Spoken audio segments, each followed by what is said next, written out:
The injury I'm thinking about in specific, like before the surgery and everything, like the doctors were saying some horrific things to me that was really I was in tears. And luckily, I mean, some of the scenarios that they were saying could happen that I could wake up to didn't, which I'm grateful for every day. But the recovery process was still a while, and I was like, I just want to skateboard. And if I can skateboard, I'm going to go tray flip my skateboard every day until I can't. I freaking love my health. I love my life, and I'm going to do this. So what was the injury? I tore my urethra. I approve waterboarding. They're talking about wakeboarding. The thing about wakeboarding, every trick is an invert. Backside. Air railings. A new dimension. We are back. Another episode of the Grab Matters podcast. Today we welcome on a very special guest, and somebody told me to say this, the best wake skater in the world, Travis Belsito. How's it going, Travis? What an introduction. It's going great, man. How are you? I'm doing great, dude. I'm stoked to have you in. For the listeners, we took a nice wake skate set this morning. It went better for you than it went for me, but it was fun. I had fun. Did you have fun? It was a blast. It was a blast. Hell yeah. You had a great kit with the life jacket on and Oda rental kit. Oda rental kit. I don't have CGA vest yet. Yet.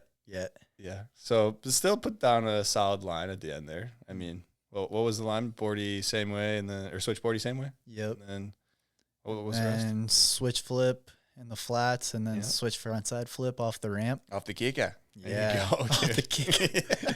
I call them ramps. I should start using ramps, dude. That's way better than kickers bad. Yeah, I grew up jumping off ramps, not jumping off kickers. Ramps are a way better word. Right? Okay. I'm going to start hitting the ramp thing for Hitting sure. the ramp. All right. So you're up here in Orlando, but where are you living at these days? Bradenton, Florida. Okay. Yep. Interesting. So you you wake skating a lot or no? Just starting to. It's been really hard to wake skate there for a while, though. For years, it's been hard to wake skate there, but I just bought myself a jet ski a couple weeks ago, and so we're back full force, stronger than ever, I'd say. Got a pole now. Got a pole now. Very sick. All right, what were you going to say?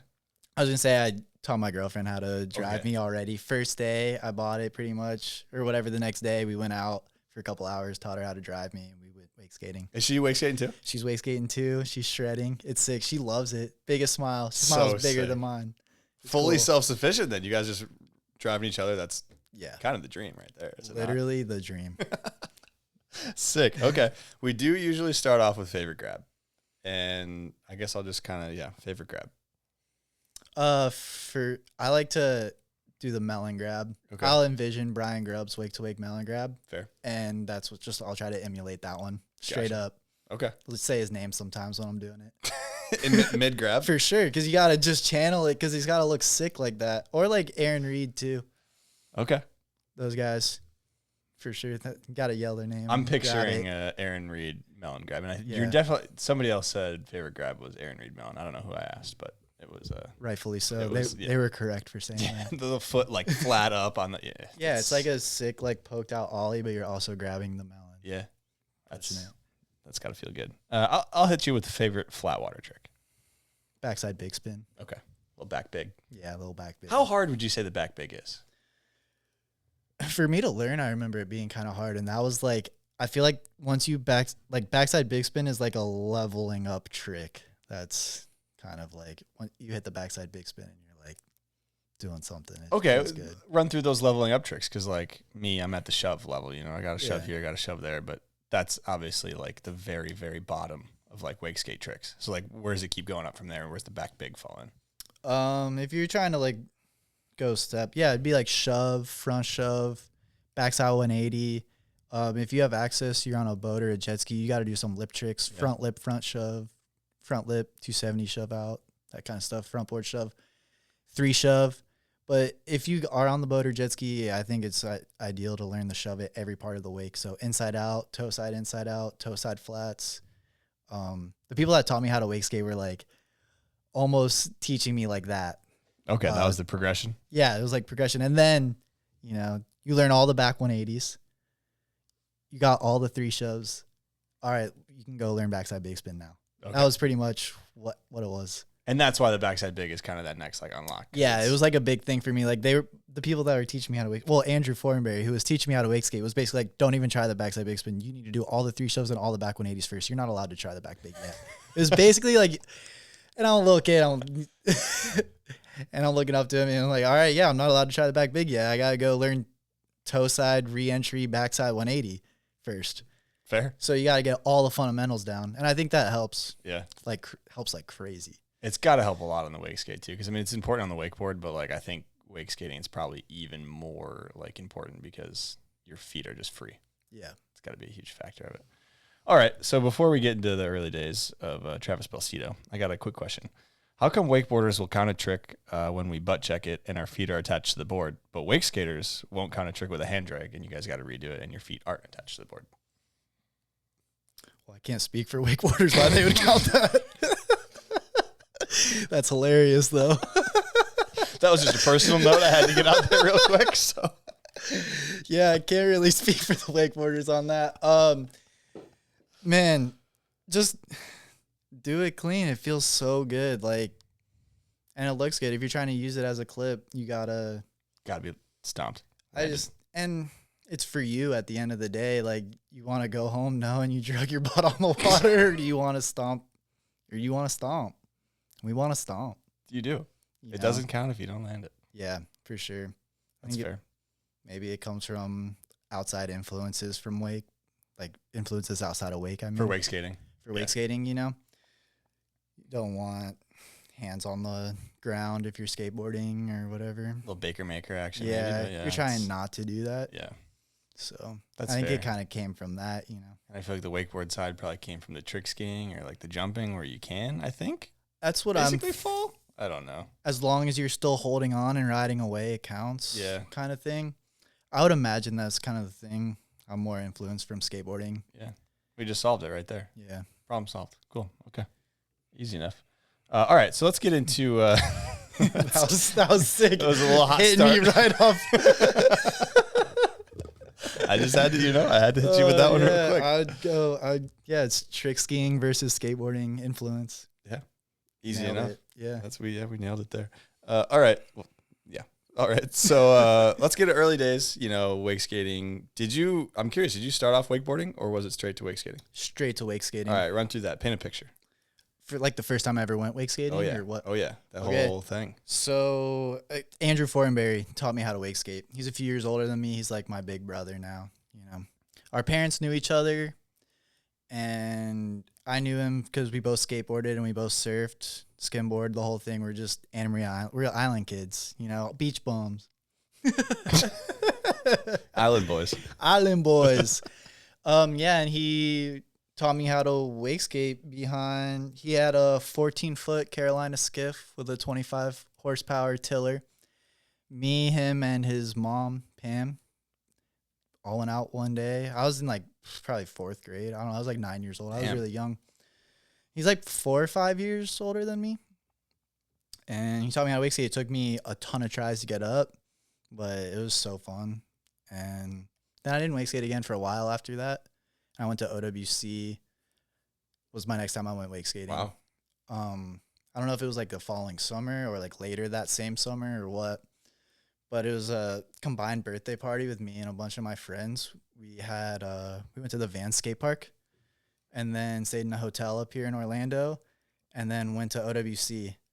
And Kind of a sick trip for a little combined birthday party. Epic trip. Yeah, it was like, I don't know how many of us there was, maybe 5. Okay. We all surfed and skated forever. So we were all hyped to go to Vans. Yeah. I could have cared less about going to OWC at the time. And I was the worst wake skater out of all. I couldn't hardly get off the dock. All the boys got it right away. They were all doing laps and I was like struggling. I had to put fins on. I was the only one that had fins on my board. But I eventually did it. And basically after that, I was like, this is sick. I want to do that. And our parents got us all flat decks from the shop that day too. Kind of as like From OWC. Yeah. As a birthday present, I think, to whoever. It could have been mine and somebody else's birthday. I don't know. I don't remember. I maybe have to ask my mom. She might know that. But, yeah. And then after that, it was kind of game on, I feel like, at least in the summer. Just riding the flat decks behind the little boats. We all had little boats. So you had your own little boat? Yeah, I had a 17-foot Sea Fox with a 90 horsepower outboard. 90? Yeah. Okay. Ripper. Yeah, that's a ripper right there, dude. Center console. Still a little boat, but it's like for me, probably favorite boat of all time for Yeah, wakeskating. That's all you need. Okay. And then a lot of my other friends had like 16 or 14 to 16 foot Carolina skiffs with tillers, and we just shred that all the time. Just shredding all the time, wake skating.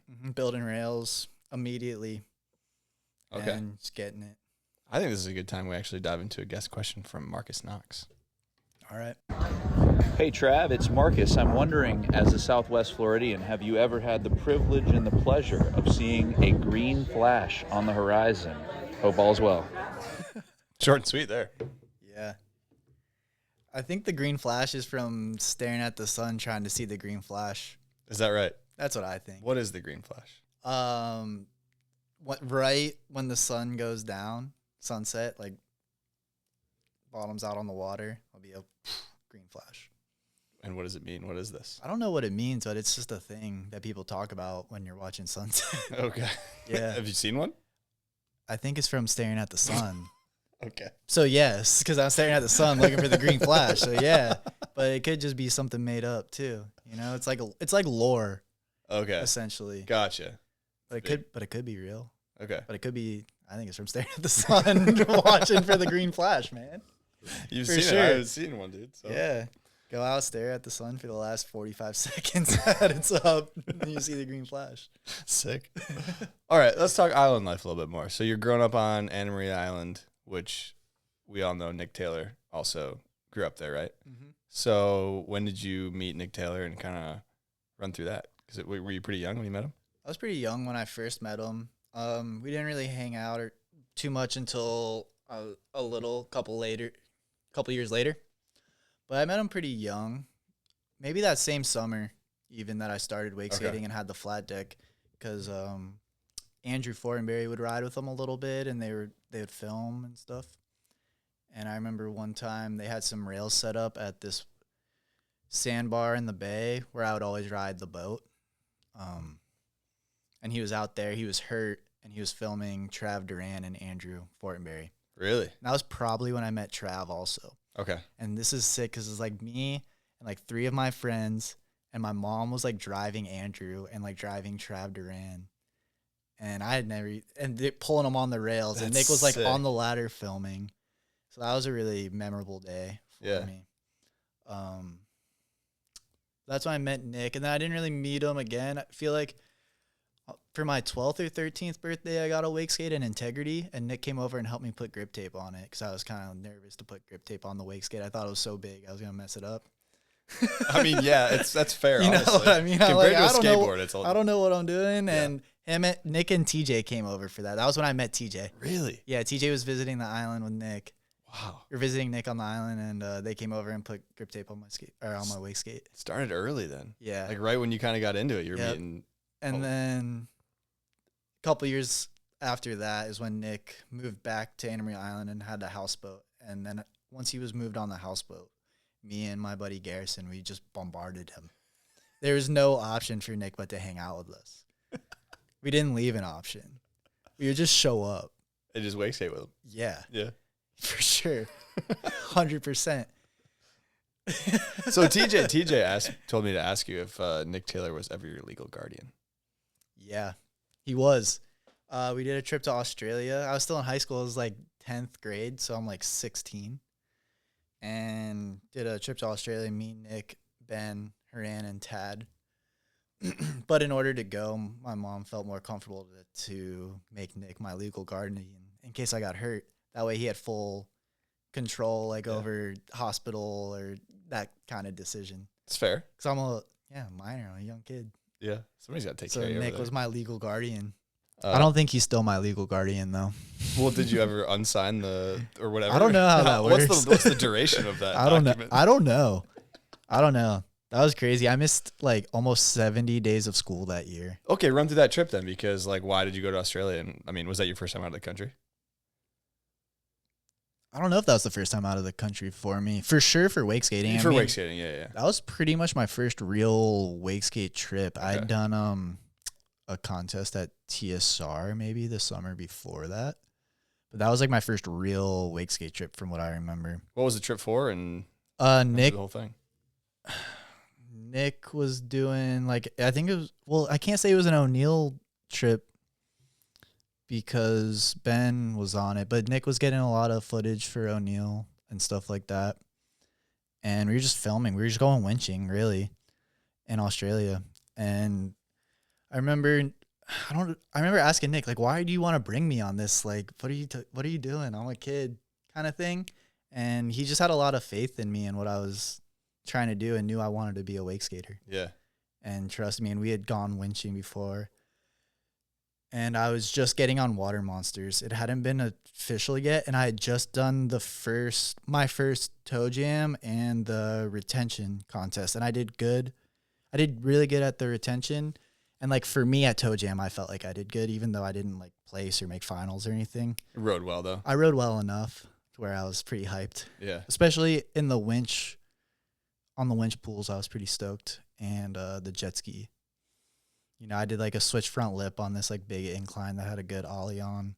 And I like back three'd down the pool gap, first try, first pull. And so I think that at the time was pretty. Yeah. And anyway, so after that, Nick invited me on the Australia trip to go with him.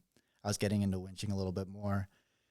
Got on with water monsters. They announced I was on during that trip, which was pretty cool coming together. Okay, so talk about water monsters because Nick is on Integrity. And I feel like we're a lot of the people you're riding with riding Integrity. Yeah, Andrew Fortenberry and Nick were both riding Integrity. Okay. But this is around the time that Nick's switching from Integrity to remote. Okay. And he didn't tell me he was going to ride for remote, but he was kind of hinting like, I'm going to leave Integrity soon. Don't ride for Integrity.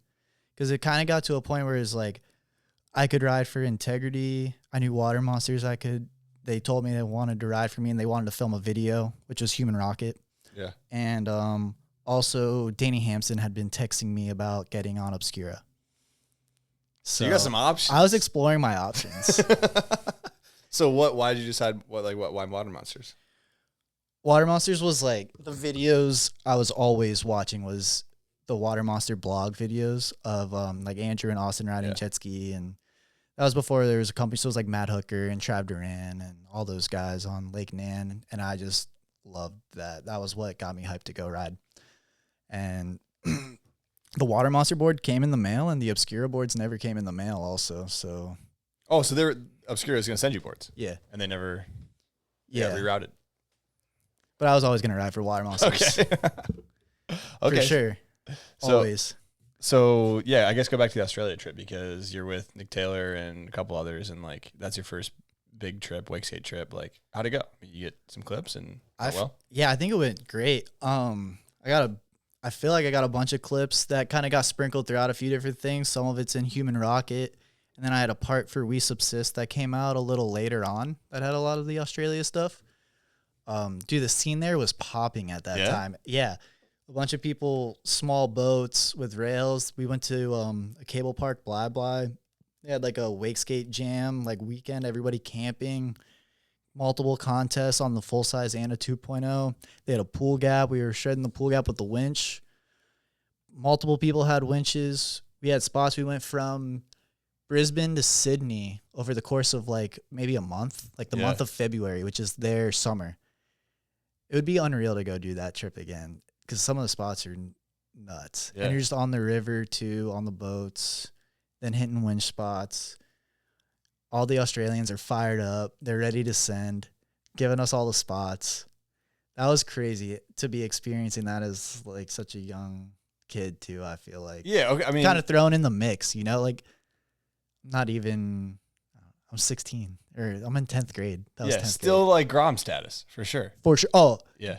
Yeah, I feel like they kind of still mess with me a little bit about that. They're like, yeah, you're just always sleeping.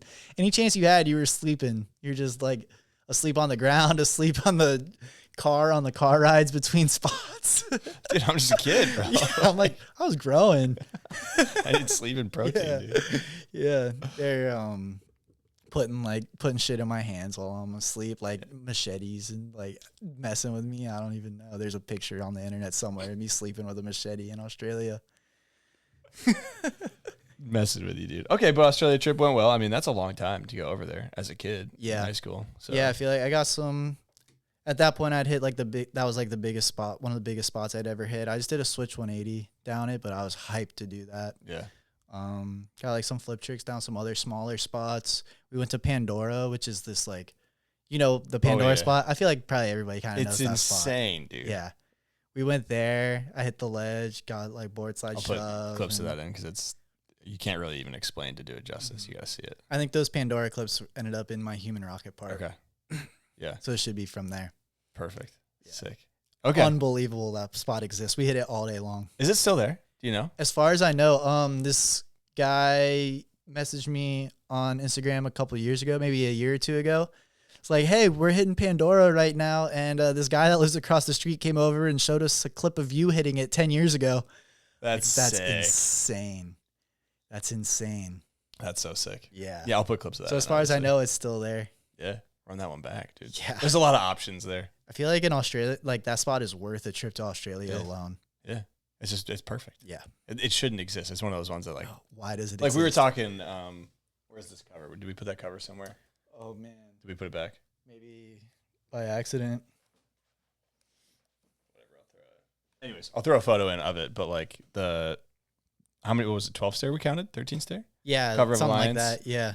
Like from, I don't know, at least 10 years ago. Yeah. But like that shouldn't exist. Like why is there? Nick Harlow board slide. Yeah. Yeah, dude. Insane. So gnarly. Run through. One of the sickest photos of all time. You got a story on this, and you told me before the pod, but I feel like people should know like about the whole lore behind this cover because there's a lot more to it than like someone who just saw the cover. Well, I mean, this made a huge imprint on me as a kid. I was psyched on wake skating. I was new to it, and I got this magazine with this guy doing a board slide down a real handrail with concrete stairs. Concrete stairs, like rocks, like he's in a flannel shirt. I'm like, this is the most badass thing I ever seen. This is crazy. I didn't know wake skating was like this. Yeah. This is cool. And anyways, I hadn't like thought about it in a while. But this summer I was at a contest in Canada, and then I went to Ryan Doyle's place after that. And he's got like a whole memorabilia, like a couple walls. And I had never seen the clip of the board slide, I don't think. I couldn't remember ever seeing one. I still haven't. But I mean, that cover was like the background of my computer kind of vibe when I was a kid, I'm like, wait, there's a picture of him board sliding it, and it's an Excel wetsuits ad. I'm like, hold on. First of all, you were sponsored by Excel. Second off, you hit this spot, dude? Are you kidding me? You're kidding me. You hit the spot. You guys landed this spot. You have an ad for Excel hitting. You were there that day? Like, this is a one-day thing? And he kind of ran through that. It was like him and Harlos that hit it. And I guess Nick Harlos is like a badass snowboarder too. Yeah. I don't know much about him, but would have to be. Checks out. Yeah. And it's just crazy to see. He showed me the clips. He's got them on the computer. I saw the lands. It exists. It's crazy that that's not like, I feel like it could be a viral clip today even. 100%, dude. Yeah, 100%. It's like a banger. It's a banger, sick spot, like aesthetically unbelievable. Beautiful. And so what was it going into, like a lake or a pond? Or like Yeah, what it was like landing? into like a lake. Okay. And they built a startup pool, super shallow, like not that long, and just built a pool and sent it. The boys are senders. The pool days were a crazy era. And that was kind of, Ryan Doyle was telling me that it was like kind of towards the end of his career and like one of his last like big sends he felt like he was shooting for, which was like so cool to hear, so cool to see, especially like such a high note. Like that's crazy. His photo is so sick too. I mean, the one on the cover is unbelievable. Yeah. Yeah, I was hyped on that. Man, that still gets me fired up just thinking about it. I would love to hit that spot. You build a pool for that? Yeah. Why not? I feel like it's kind of like an ode. To like, go get a, go like backflip. That would be such a cool photo. Are you kidding me? Or you just freaking die if you fuck up. I mean, it was a 13, I think it was 12 or 13 stair, dude. Like she's not small. It's no joke. It's not a small handrail. Yeah. For that sure. Was sick. Yeah, that was a good little story on that because I feel like a lot of people do know of that cover. Yeah. Because it's that crazy. It's that crazy. But there's a little story to it. Yeah. And I was so hyped to see, Ryan Doyle had hit it, had the clips, like had an ad. That was cool. It deserves a little shrine for sure. For sure. All right. So we got a guest question from Andrew Rem, I think is how you say it. Roehm. Reem. Classic. And he's wondering, what video part did you watch the most growing up before you went out to ride? That's tough. I watched a lot of video parts before I'd go out to ride. It depended on the vibe. You can hit a few. over the time? I watched a lot of Fun Boots. Like watched Stu Shin in Fun Boots a lot, and Andrew Pastura in Fun Boots a lot. Also, like I was saying, I watched the Water Monster blog videos a ton, and then when More of the Machines came out, I would watch the whole video, not even just parts. I would just watch it all the way through and then go ride. Sick. That's a few good ones right there. Yeah, I feel like that's pretty much it. And then when We Subsist came out, their first video, testing 1, testing 2, and it was like Andrew and Stu, and I would watch that. They were riding jet ski. It was like leftover Aquafrolics footage and like random Stu footage, and I was watching that a lot too. Yeah, on repeat. Yeah, I feel like for a lot of people, it's not necessarily like just one. Maybe for some people it is, but it's kind of like a rotating, changing thing. Because as new stuff comes out, like you'll latch onto one and be like, oh, yeah, I'm hitting replay on this one a lot. For sure. Hundreds, if not thousands of hours of More of the Machines. For sure. Yeah. And Fun Boots, really, too. I would watch the shit out of Fun Boots. Fair. All right, let's talk about the kickflip, because you said back big kind of took you a little bit of time to learn. I think we were talking about before, but the kickflip. Mm-hmm. I'm always curious on the Wakeskate kickflip because it's a totally different, I feel like, style of trick, and it doesn't make sense to me. And I feel like a lot of other wakeboarders probably are kind of like, how long did it take to learn the kickflip? Like, run through the flip. I was pretty young when I learned it. I feel like it was kind of shortly after the backside big spin I started trying them. I mean, it was definitely a lot of sessions for sure. I was trying them inside out behind like my friends Carolina Skiffs, and then I was going to McCormick's a lot, which is a cable park in Tampa, and I was trying them there a lot as well. The cable park, I feel like, makes things a little easier for wake skating. I think I ended up landing my first one at the cable park, but then on the boat, like probably the next day or a couple days later. Probably most of the summer trying it, like while also, fine tuning all of my fundamentals like crazy. I wasn't allowed to just go try kickflips for an hour. It was like land everything you know how to do. Yeah. Try 10 kickflips. They're giving me good advice. Go out in the flats, do 2 solid ollies, the best ollies you can do, and then go try the kickflip and stuff like that. That was kind of really helping me learn it. And then the way I think about kickflips now would be, I almost think of kickflip as like you're doing 2 separate tricks. The first trick is popping as high and as hard as you can and bringing the nose up as high as you can. And then the next trick is doing the kickflip. It's almost late is how I think about it. Yeah.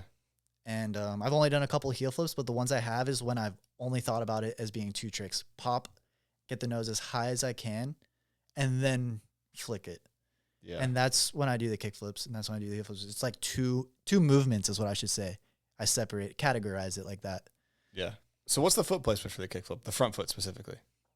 Off to the side a little bit. Okay. That's pretty much it. Down.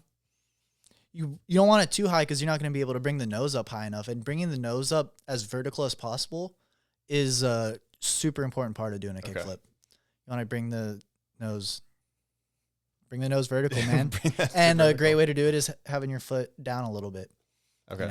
And as you get better at kickflips and fine tune it, you're going to see a lot of guys that maybe don't have their foot really far down, which is fair. I don't think mine's super choked down either anymore. But I do think that that's a great way to help get the nose up. You might as well try some that way. Get started that way. Yeah. Who's got the best kickflip on a wake skate of all time? Of all time? Of all time.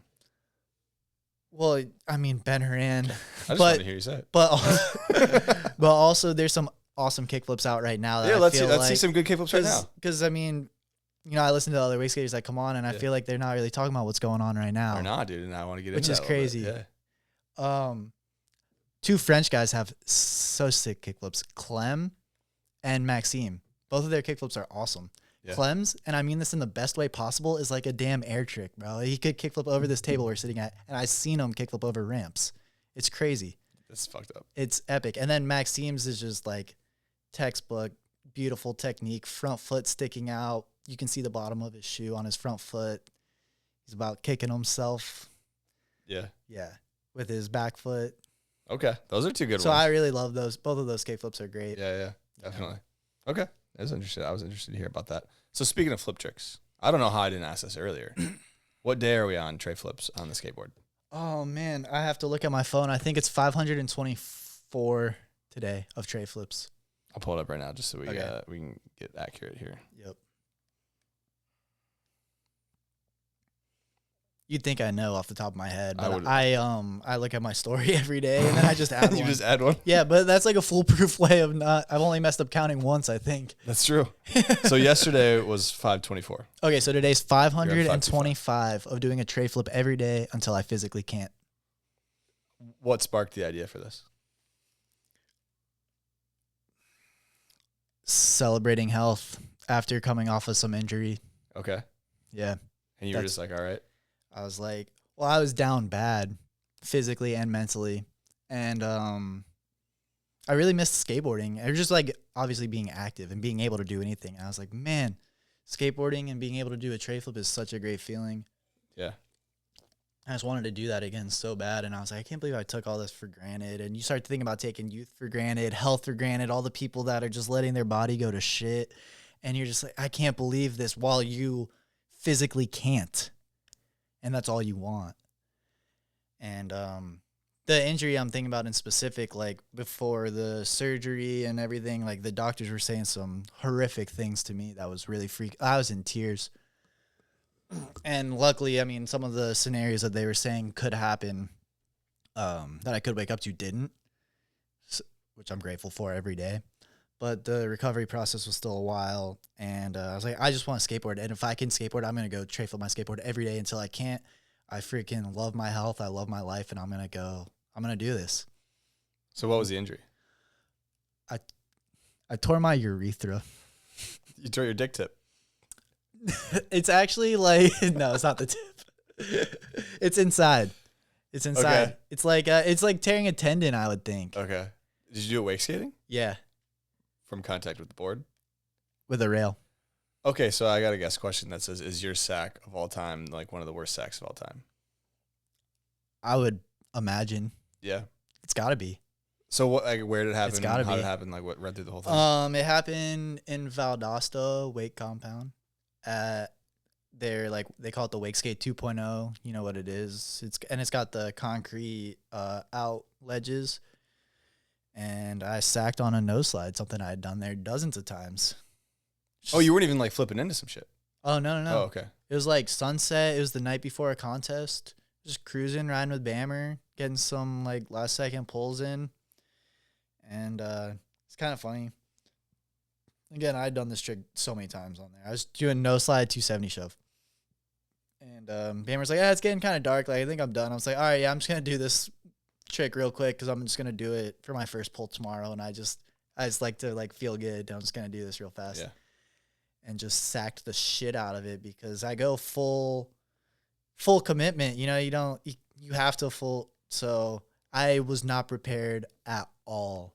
And it was just completely just sat on my nuts. Just ollie, nose slide, sit on your nuts on a concrete ledge. Pain level, what are we talking? Instantly numb and just pissed. I'm just not realizing quite yet. Yeah, like I was in pain, but I thought I was gonna be fine. You know, I'm like, oh my god, I sacked that so bad, like actually hit my nuts. Yeah, I can't believe I actually hit them. And I'm just like more pissed, a little bit embarrassed, I guess too. Realistically, there's a lot of people there for some reason. I don't remember. I think it was maybe the same weekend as a yard sale. It might have been one of those ones. But just like I'm just mad. I'm like, dude, I just got so smoked, and I got to wake skate like 4 times tomorrow.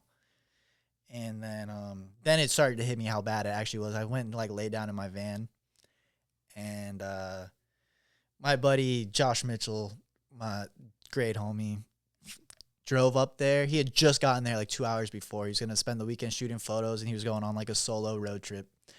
And so we're sitting in my van, and he's like, you should probably see if you're going to piss blood. We start like Googling stuff because I like put my hand in there and I like see a little bit. I'm like, phew. So yeah, we started Googling it. So I just started drinking water because I'm in like, now I'm starting to be in pain, you know. Like, all right. He's like, if you pee blood, it's an issue. If you don't, you're going to be all right. Let's keep some ice packs on there or something, you know. So, I mean, this is going to get gory. I can stop at any time. Dude, I think it's important. This is also probably going to be the last time I ever talk about this story. I mean, if you don't want to. You don't no, have it's to. fine. No, it's fine. But fair. I'll just redirect everybody to this. You want to hear it? Here it is. Yes. Okay, so anyways, chug water till I have to go. So I walk to the bathroom because I'm not going to, like, it's dark at this point, you know? Like I said, it was like It's too sunset dark. session. Yeah. And then, So I'm in the bathroom. I pee. And it's all good. There's no blood. Maybe a tiny bit in the very beginning. But it was, like, already there. And I'm like, oh, hell yeah. I'm going to be all right. And I start walking to the sink to wash my hands. And then just blood dumping like a pint's worth all over the floor. And it's the worst, most excruciating pain I've ever been in my whole life. Like, think about, like, the worst pain. If 10 you're dying is like a 9 something, mid 9s, like about to punch a hole through this wall in Valdosta. And thank God Terry Bailey walks by. My pants are around my ankle and blood just dumping out, you know? Terry, help me. Terry, help. And he's the man. He walked in, just like grabbed me and just like limped me back to my van. And I changed my shorts. And then my buddy Josh drove me to Florida to the hospital.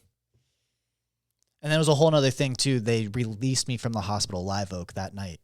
They're like, oh, you're going to be all right. It's fine. well, so you go in, you obviously tell them what happened, and they check you out. And what's their like prognosis? What are they like? All right, They're like, there's What'd nothing. they say? There's nothing we can do for you. And I'm like, okay. So I go to the bathroom there and it happens again. And I'm like, look, I just 86'd your bathroom, man. Like, that thing is out of commission. There's blood all over the walls. Like, it just was squirting out. I can't just go. Like, it's not going to be okay. And they're like, well, there's nothing really we can do for you. So we drive all the way back to Valdosta, get there around 1 o'clock in the morning, and I sleep through the night, wake up, take a shower. It happens again. I'm like, okay, we're smoked. Like, and every time it's not like it's less painful. It's the same. like, Well, that's a lot of blood too. That's not like a yeah, it's like pretty much a pint's worth every time. And it's just the worst burning sensation you can imagine. So then we drive to the UF Health. That's where my girlfriend, McKenna, who I'm still with, the one who's driving me on the jet ski now all the time. sick. She's living at UF, getting her master's degree there at the time. And so we go to the UF Shands Hospital and kind of get there running around for a little while, jumping around. And then we're in the waiting room for like 8 hours, but eventually they take me back. Same thing, I smoked their bathroom. I was screaming at this point because it's been bad. Yeah. Scaring the nurses. But I couldn't help it. I couldn't. It was like, I'm about to pass out. Yeah. It's Losing so, blood. dude, like, it's so bad. Yeah, and they're like, okay, man, you tore your urethra. That's what it is. They do like the ultrasound on your nuts and all that. take a look at it. Yeah, and they're all purple and swollen. It was hectic. But they were telling me some crazy stuff before they put me under. Okay. So what are they saying?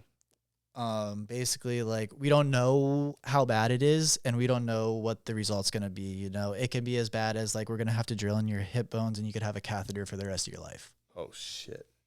Like what happens when you're paralyzed. Yeah. You're like, what? All I did was sack a rail. What do you mean? They're like, yeah, I mean, we just have to tell you, like, that could happen. We don't know how bad the tear is. He's like, but also, this isn't like super uncommon. Like, this happens from car accidents all the time. I'm like, so you have experience with this? He's like, oh yeah, lots of experience with this, but I'm just telling you, this is a reality, and I can't tell you what you're gonna wake up to. Yeah. So I'm in basically tears. I'm like, dude. And like 3 weeks before that, I just won Blackwater Junction. I'm feeling great. Like, awesome. Just done like tricks that had never been done on a Wakeskate before. Like, just filmed those. We had filmed, just finished filming Promised Land, which is where I did the like no slide nollie flip, and I did a switch flip wake to wake behind Marcus's Mastercraft like a couple days before that. You know, I'm like peaking. Like, That's good. Yeah. Life is great. I'm having the best time ever. I'm gonna go win this contest in Valdosta with the crew, with the gang. It's gonna be a great, you know, end of summer thing. And so now I'm just like in tears at the hospital. Like, I might never have the same reality ever again. Yeah. So then ended up being fine. I had to have a catheter for 3 weeks though. Oh. Not the super pubic one that they were talking about where they drill into your Side of your body. Yeah. But still catheter. 3 weeks. That's not fun. 3 weeks. I mean, did they tell you, like, okay, so you get out of surgery or whatever, and you wake up and they're like, all right, it wasn't worst case scenario, but this is what it is. you're going to have a catheter for 3 weeks. Exactly. I'd be celebrating at that point. Like, fucking Yeah. fine, dude. Like, Yeah. okay. Yeah. That sucks, For but sure. I'll be all right. For sure. I'll be okay. Yeah. Like, yeah, eventually. You know, it might take you a little while to recover physically and mentally. Mentally, yeah, I think that's probably the big one. But yeah, so that was good. And that's what sparked the tray flips. Yeah. I did it. What's actually funny is I did it every day for a month once I was able to skateboard. Yeah. And then I stopped. And then I just revisited it. I was like, why did I stop? You know, I just hit a month. I was like, that's cool. Because I just wanted to tray flip every day for a month. And I was like, no, I need to do this every day until I physically can't. Because if I don't, like, I'm going to accidentally not skateboard for 6 months. Yeah. And that's crazy. And I'll be all bummed. So now it's just every day. Well, And you got it's the body that you can use. one day I'm not going to be able to tray flip. Yeah. I hope it's a long time from now. But I'm going to do as many tray flips as I possibly can and before that happens. Along with a bunch of other things, you know? It's like, use it up. Use it while you got it. It can be taken away so quick. You have no idea. Yeah. You can read books when you're like 75 years old. For sure. Probably can't. I mean, maybe you could try at 75. Actually, I hope so. decent chance probably, but like. If you do it every single day till you're 75, why would it all of a sudden stop? Yeah. As long as you're not. Well, they say if you don't use it, you're going to lose it. Yeah. We're going to use it. Okay. I got a lot of questions on the tray flip. So that's interesting that sparked that. And thanks for telling that because I would not. I mean, Sorry for going into so much detail. No, that's good. That. That's the whole point. But okay, so you start doing you did the month, take some time off after, and then you're right. I'm gonna do it until I can't. So have you ever had any injuries at any point, like a rolled ankle or anything, where you're like, ooh, like these next few trays are gonna be tough? I've been doing it for 525 days. I've had broken ribs. I've been sick as a dog where I don't go outside except for to do a tray flip and I'm basically vomiting. 525 days, a lot of stuff happens to your body in those days. That's almost 2 years. Yeah. Right? Yeah. Like year and a half or year and a half, something. yeah. Yeah, no, for sure. I another fall wake skating in Canada. I think it's maybe on my Instagram still. I might have deleted it. But I rib caged the like really long down rail. Yeah. And I had to tray flip after that because I didn't do it before the contest. And then, so that was a brutal, like, almost month of doing tray flips where I shouldn't have. Also, I had hurt my back, maybe in the gym, maybe wake skating. I don't really know. This was like basically like the first month or two.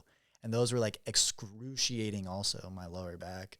I had like some disc issues, bulging or slip discs.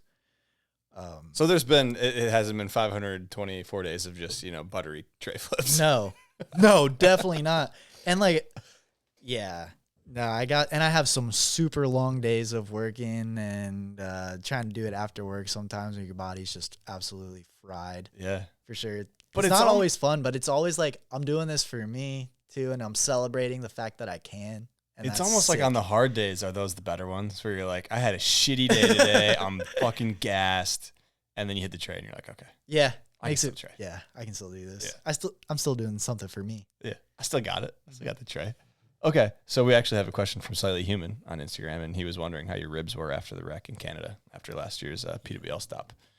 But you kind of said, yeah, pretty brutal. Not like, I can't confirm that they were broken, but they damn sure felt like it. Long. Take a deep breath and it's pain. Yeah. Because they can't do anything for broken ribs, really, right? No. I mean, yeah, and they could have just been super bruised for all I know. But like, I mean, they were bruised enough to where it was like, that was crazy. Yeah. Crazy sharp pain, like horrible, like 2 months almost. Yeah. Take a long time to heal. Yeah. So what was your favorite day for the tray flip? My favorite day? Favorite day. I mean, because there's milestones. 100, 365 is a milestone. 500 is a milestone. 420 is a milestone. 69 is a milestone. Like, I could go on There's and on. some pretty fun days. Day 365 and day 500 both come to mind immediately. Yeah. 365 was sick because I skated with the homies all day. They brought me to this little loading dock, and I tray flipped off this little loading dock. Okay, you hit a little spot for it. Yeah. Sick. And that was super cool. Especially because I don't really like tray flip down stuff too much, So I was hyped even though it was small. It was like a little kid spot, but I was, something a little more. You got to do what you can do. Yeah. Yeah. Hyped on that. And then 500, McKenna. You little party for 500. It was a surprise party. I had no idea. And that was the day I bought the jet ski. So I got off of work, drove down to Sarasota, which is like 30 minutes from where I live, picked up the jet ski, and the whole time, like, McKenna is, like, coordinating with me, like, hey, what's up? How's it going? Blah, blah, blah. I'm like, yeah, it's fine. I'm going to go pick this up. I'm coming home. I'll see you in a little bit. I get home, and there's, like, no parking at my house, like, on the street, because there's some street parking where I live. Like, what the hell? There's hella cars. Yeah, and I'm like, what the hell is going on? There's, like, never people parked here. And, of course, I'm coming home with, like, a jet ski, and I'm trying to just, like, park in front of my own house because I don't feel like putting it in the driveway. And I'm just, like, you know, like, what the hell? And then people start walking out of the house with, like, balloons and stuff. I'm like, what's going on? Like, it's nothing, not a big deal. And then there's massive balloons that say 500. I'm like, oh, my God, it's a surprise party for me. This is super sweet. Kind of a little added pressure for 500, though. Did you get it first tee? Yeah, which is super rare. Again, not a first try guy. Like, I got to warm up a little bit. Yeah. I bail a couple tray flips, ollie, whatever, do a kickflip, do a ollie, miss the first 3 tray flips, and then I do one pretty much. Okay, so pressure makes diamonds And with Belsito. they're like, Got it. oh, we're gonna tray flip over this cake, and we got candles, and let's do it. And so they lit the candles, and I tray flipped over the cake. And it wasn't like a perfect, beautiful one, but I mean, I tray flipped over the birthday cake first try with the candles. So that was really cool. And it kind of felt like a housewarming party because we had just moved into this house in late March. It's a lot going on. Jet Yeah. ski, 500 tray, got a new house.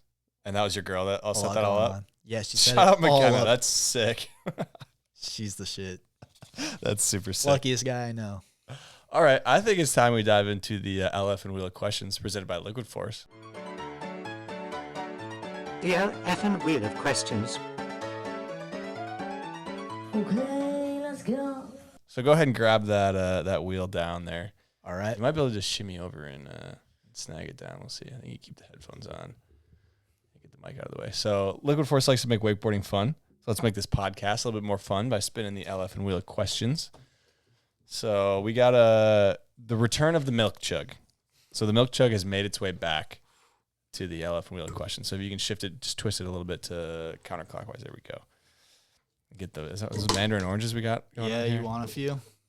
I saw you had grapes earlier. I did. Big fruit guy. Big fruit guy. Okay.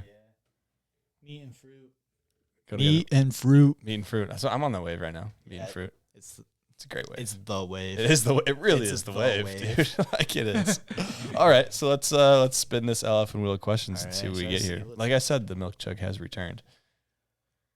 And for fairness, if the milk chug does hit, there are 2 milk chugs in there, and I will join you Let's get it. as I should. So go ahead and give this thing a spin All here. right. Hot take. Hot take. Okay. Jeez. You were saying earlier you wish there were some more hot takes on the show. Yeah, and then I was like, wait, I don't know what mine would be. I guess I'll have to figure it out on the spot, and I didn't give it a single more thought. Classic. And here we are. Man, you know what's kind of funny? All right, here's one. This half cab thing that people talk about is crazy. Y'all are tripping. There's no half cabs. Please elaborate. And there's no cab 3. What the hell? Please Cab elaborate. 3, bro. What? That is the most. You gotta stop. Okay, so define what a half cab actually is, or a full cab. Define what they are. It's a fakie 180, front side or back side. Or 360 for a full cab. Full cab is 360. Yeah.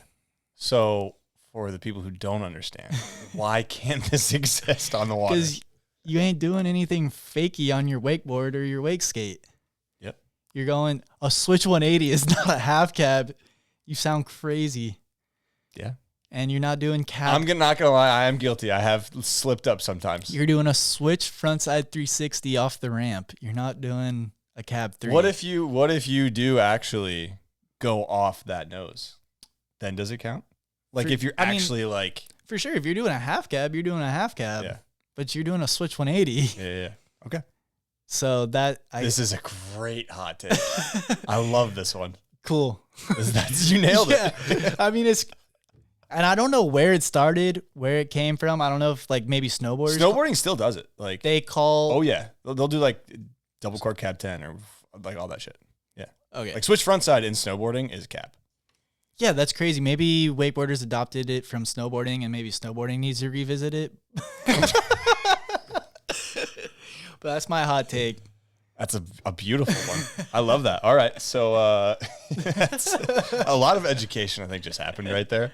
Yeah, so we'll see how that goes. Let's do the LF'n wild card presented by the crew at Liquid Force. So they're wondering, simple one, wake skating, front side or backside? Prefer What do you mean? doing tricks. You like doing front side tricks? Oh, or like backside am I tricks? more of a front side? Yeah, like guy what or do you like? backside What do you guy? prefer? What feels better for you? Probably backside. Backside. Okay. In terms of like the full spin, if I'm gonna do like a 360, I like to go back 3 or switch front 3. Okay. But I mean, I love a good frontside flip. But that's not the full rotation. Yeah, fair. Okay, so backside guy. I like Yeah. that. I'm a backside guy too. Yeah, On a wakeboard. I but like it. Yeah. Something about it. Feels good. Yeah. All right, I like that. So thank you to the crew of Liquid Force for that. We can go ahead and put the LF'n wheel Thank you, questions Liquid back. That was a great hot take. Are you trying to get milk chug? Yeah. You want to do the milk chug? No. Okay. Maybe after. All right. So that was a good LF'n wheel question. So I think we kind of dived back into the wake skating career, right? So I feel like I was talking to TJ about this. If you haven't listened to TJ's episode, I'll link that down below. But your wake skating career has kind of straddled like 2 generations, right? Because like you were riding with all the guys, like the OGs, like Ben Horan, Nick Taylor, Andrew Pastura, like some of the guys that really made the sport big. A lot of video parts, did some crazy shit. But then you're still ripping now. Like you're still hanging out with the new gen. Like we were talking about earlier before the pod, you were ripping some names of like some newer kids over in Europe and stuff. So like, I guess, do you feel more like an OG or do you feel more like a young gun, or are you kind of like in between? Depends on the situation, but I still kind of feel I feel young, Okay. man. I like I it. feel young. I like straight that. up. Yeah. That's what it is. That's good energy to have. Confident from like past and having a lot of experience, but Yeah. Okay. There you go. Took some inspo from the OGs, and now Sure. you're still a Yeah. young gun though. You haven't For hit sure. 30 yet. So. nah. Young cat. Yeah, because I was so young back then with those guys too. Kind of feel like I had a little revival, a hiatus, and then a revival. Talk about the hiatus, because we were talking about that earlier at the cable today. So like, yeah, you took some time off. Yeah. What's the sitch? What happened? I think I was kind of over it, kind of tired of wake skating maybe, and I was just. It's hard to think. I'm so detached from that guy now. I'm so different than from the guy that took the hiatus that it's crazy. I barely know that guy, but basically, yeah, I think I was over wake skating. I just felt like I'd done what I don't know. Kind of maxed out. Yeah, I guess I can just leave it at that. I was over it. Yeah. And then I didn't wake skate pretty much for like 3 years, probably. Like maybe once a year for like 3 years just messing around. Or like I would help Nick get like Instagram clips on the jet ski or something. And that's pretty much it.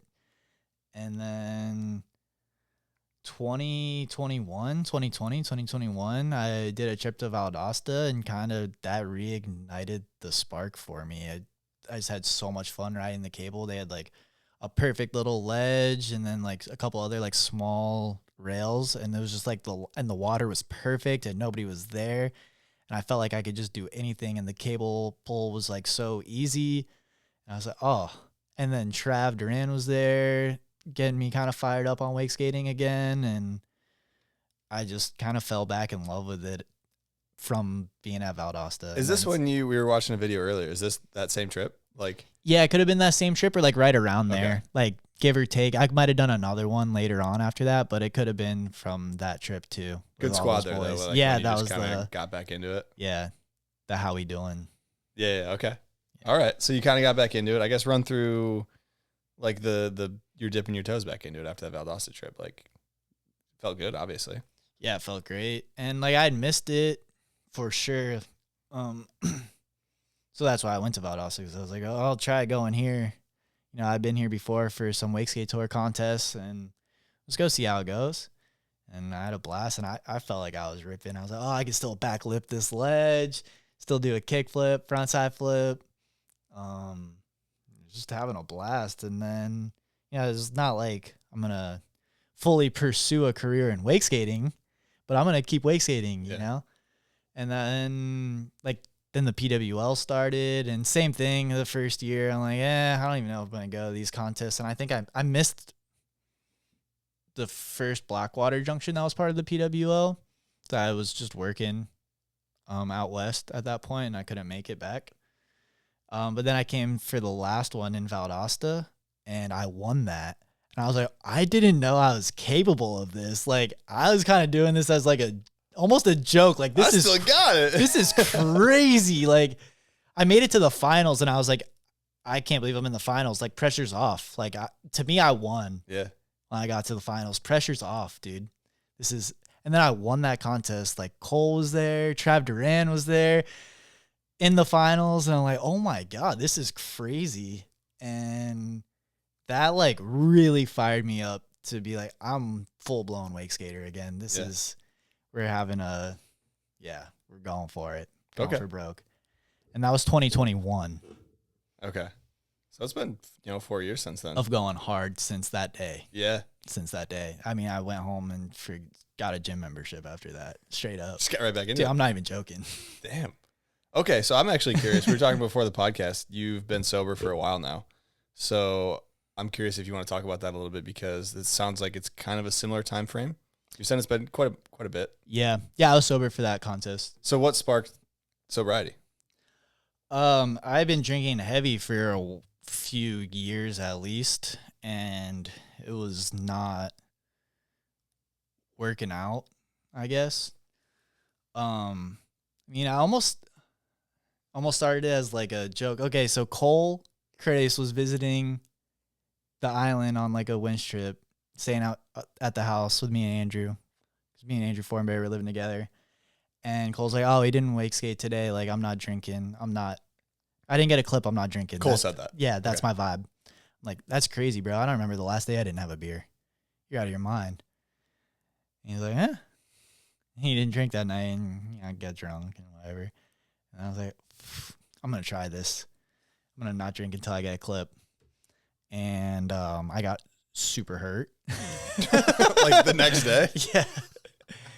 At least this is how I remember it. It could be a little bit mixed up, but like basically it was like, the gist of it, yeah. And I was like, holy shit, like I'm just not going to drink. And McKenna had actually mentioned not drinking to me like a couple months before that, because we were on the same vibe of just like drinking all day, every day. And I was like, yeah, do you, but don't expect me to do that. That's crazy. And yeah, so then I didn't drink for like a week, and I called her, and she was like, oh, I haven't drank for like 2 or 3 weeks. I'm like, that's crazy. Because we were kind of doing long distance at that point. She was in Gainesville. And yeah, I was feeling so good, and I was so frustrated with where I was at in life too. Like, it was I was just waiting tables. I wasn't wake skating. I wasn't passionate about anything. I was so bored with my life. And I'm like 24, 25. And I just like needed a change so bad. And I was like, maybe this drinking thing really is an issue. Maybe I should address this. And came down to just like being pissed off with my situation, and then a little bit of inspiration from Cole. Yeah, kind of hitting it from a couple of angles though. That's like, yeah, it was like a couple things compounding all at once. It wasn't, and some people's like rock bottom might be, face down in a ditch or a car accident. I think rock bottom can look a lot different for a lot of different people. And yeah, I was just miserable, and I was like, let's try this not drinking thing out. And I think when I decide to do something also, I have no chill. Like, it's all or nothing. Yeah. And so I was all in on drinking, all in on partying. The party was all day, every day, Monday, Tuesday, Sunday, don't matter. And so with that being said, when I stopped drinking, I'm like, no, I don't drink. I'm done. I'm done. Black and white. I'm angry. I'm done. This is it. Yeah. So yeah, black and white. And I think, I don't know if that's the way to be or not, but I think I'm still like that in my life today with a lot of things also. Yeah. Interesting. So, I mean, it seems like it was obviously a good decision, but like, how do you think it's affected your life since then? Dude, I was like fat pretty much. It's a lot of cows, dude. Yeah. I mean, it's only positive impacts. I wouldn't be sitting at this desk if I didn't stop drinking, for sure. That's for one. I wouldn't have been wake skating again. I wouldn't have been going I wouldn't have been invited to X Games last summer. I wouldn't be winning contests. I wouldn't probably still be on Water Monsters, putting out the best clips of my life every summer, summer after summer, still getting better, you know? And that's what I care about. So that's what I do. And I think it's only influenced in positive ways from there. Just, it only opens doors. It's crazy. Yeah. 100%. Kind of like snowball effect of you stop this one thing and then some good things start happening. It's crazy. The mind is so powerful too. I have so much more time and energy to like focus it, to put energy into other places. Cause when you're drinking, you have so much energy. Where are we drinking? What are we drinking? Where are we going? Why are we going? What's the party going to be about? It's taxing, and it just frees up so much time and money and space. It's the shit. Hangover too, dude. Not being hungover is a power move. Dude, you have a leg above everybody if you're not hungover. And like, even as you're getting older, like people drinking 2 beers, I hear them complaining about like, oh yeah, like 2 or 3 beers. And I just kind of feel like shit all day. Like, what if you just didn't drink those? Yeah, were the 2 or 3 worth it? Yeah, like that's crazy. That's crazy. What if you just had some coconut water and went to the gym, dude? You'd be a beast. Go do that for a year. Go drink coconut water and then come back to me and tell me how your life has changed, because I did that and it's crazy. So you're big on the coconut water, yeah? That was an example. Okay, but yeah. I wasn't sure if you were but like, yeah, for I'm sure. I mean, yeah, but it was just like an example. Yeah. Like replace the beer with a seltzer water, coconut, just something. Yeah, you It's gotta not replace negatively it. harming you. Yeah. No, take your health under control. Take your life back. That shit's running you. It's crazy. So now you're hitting also tray flips every day. So yeah, it's definitely a positive impact. Yeah. Using your body to what it's capable of rather than kind of beating it down. For sure. Yeah. I felt so dried up, like inside, like my insides. I swear it took over a year to like recover. Like internally, you can just kind of feel how unhealthy. I could feel how unhealthy I was. In my stomach, in my knees, in my legs. Like I could just feel like how tight and dry. Well, dude, I don't know if you've heard, crazy. But Bam Margera said the same thing. Like he drank for a long time, and I think he's been sober now for a good bit, and he's like starting to skate again. But he was like, he got sober immediately, and then he's like went to the doctor, and he's like, I want to start skating again. And the doctor's like, dude, you start skating right now, like you're gonna fucking pull everything in your body. Like your tendons are dry rotted from all the drinking, is what he said. And it's like, yeah, fully believe that. 500 days in a row like that. No, heck no, it's crazy. So yeah, I think that's like a life-changing decision, especially like you don't even have to have an issue, man. If you just don't drink and focus in on what you love, you're living a good life.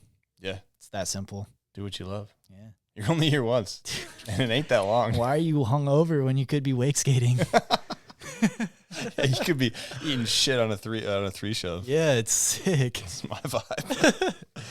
All right, so I think it's time now we do the Slingshot Silhouette Challenge. So thanks for sharing that. I think that was I mean, those were 2 very kind of deep stories, but they were very good. So I appreciate you sharing those. But I think now we dive into the Slingshot Silhouette Challenge presented by Slingshot. So I have 2. One is a wake skater and one is a wakeboarder. So okay, you know, people have been saying they're too easy, so I made them a little bit harder. I think you might get the first one really quickly now that what we've talked about. So all right, I'm gonna slide these over. So what I've done is blacked out the rider, and you have to guess who it is, and I'll put it up on the screen. I can already see who it is, and it's backwards. Who is it? Andrew Fortenberry, backside shifty. Yeah. So this is the one that I kind of fucked up because So I knew sick. I knew you guys were tight, but I don't know you that well. So like I didn't know how tight. That's my bro. Yeah, you knew that's that my shit. actual. That's my blood brother. And I tried to find one that like wasn't super good quality, so maybe there was a chance. That is low quality. There's I will say. This is if you some put that up old on the Alliance screen, stuff. that's low. Yeah, she's a little fuzzy. Yeah, but I mean that's fuzzy. like you can tell the style on that dude. Like it's pretty obvious. The integrity, you can't miss the integrity. You probably recognize the shoes. I mean, Yeah, you're riding with them. Yep. They're Nike, so it could have been Nick, but like it's very clear. Like I can see the bridge in the background, and that's the bridge to Anna Maria Island. So it's like home spot. Okay. That's the home spot. All right, so we're back to Love these it. being way too fucking easy, but we got a wakeboarder here, so let's. I'm not gonna get a wakeboarding one, dude. You know, you might get this one. Okay. I'm not. I don't. You got to give yourself a little credit.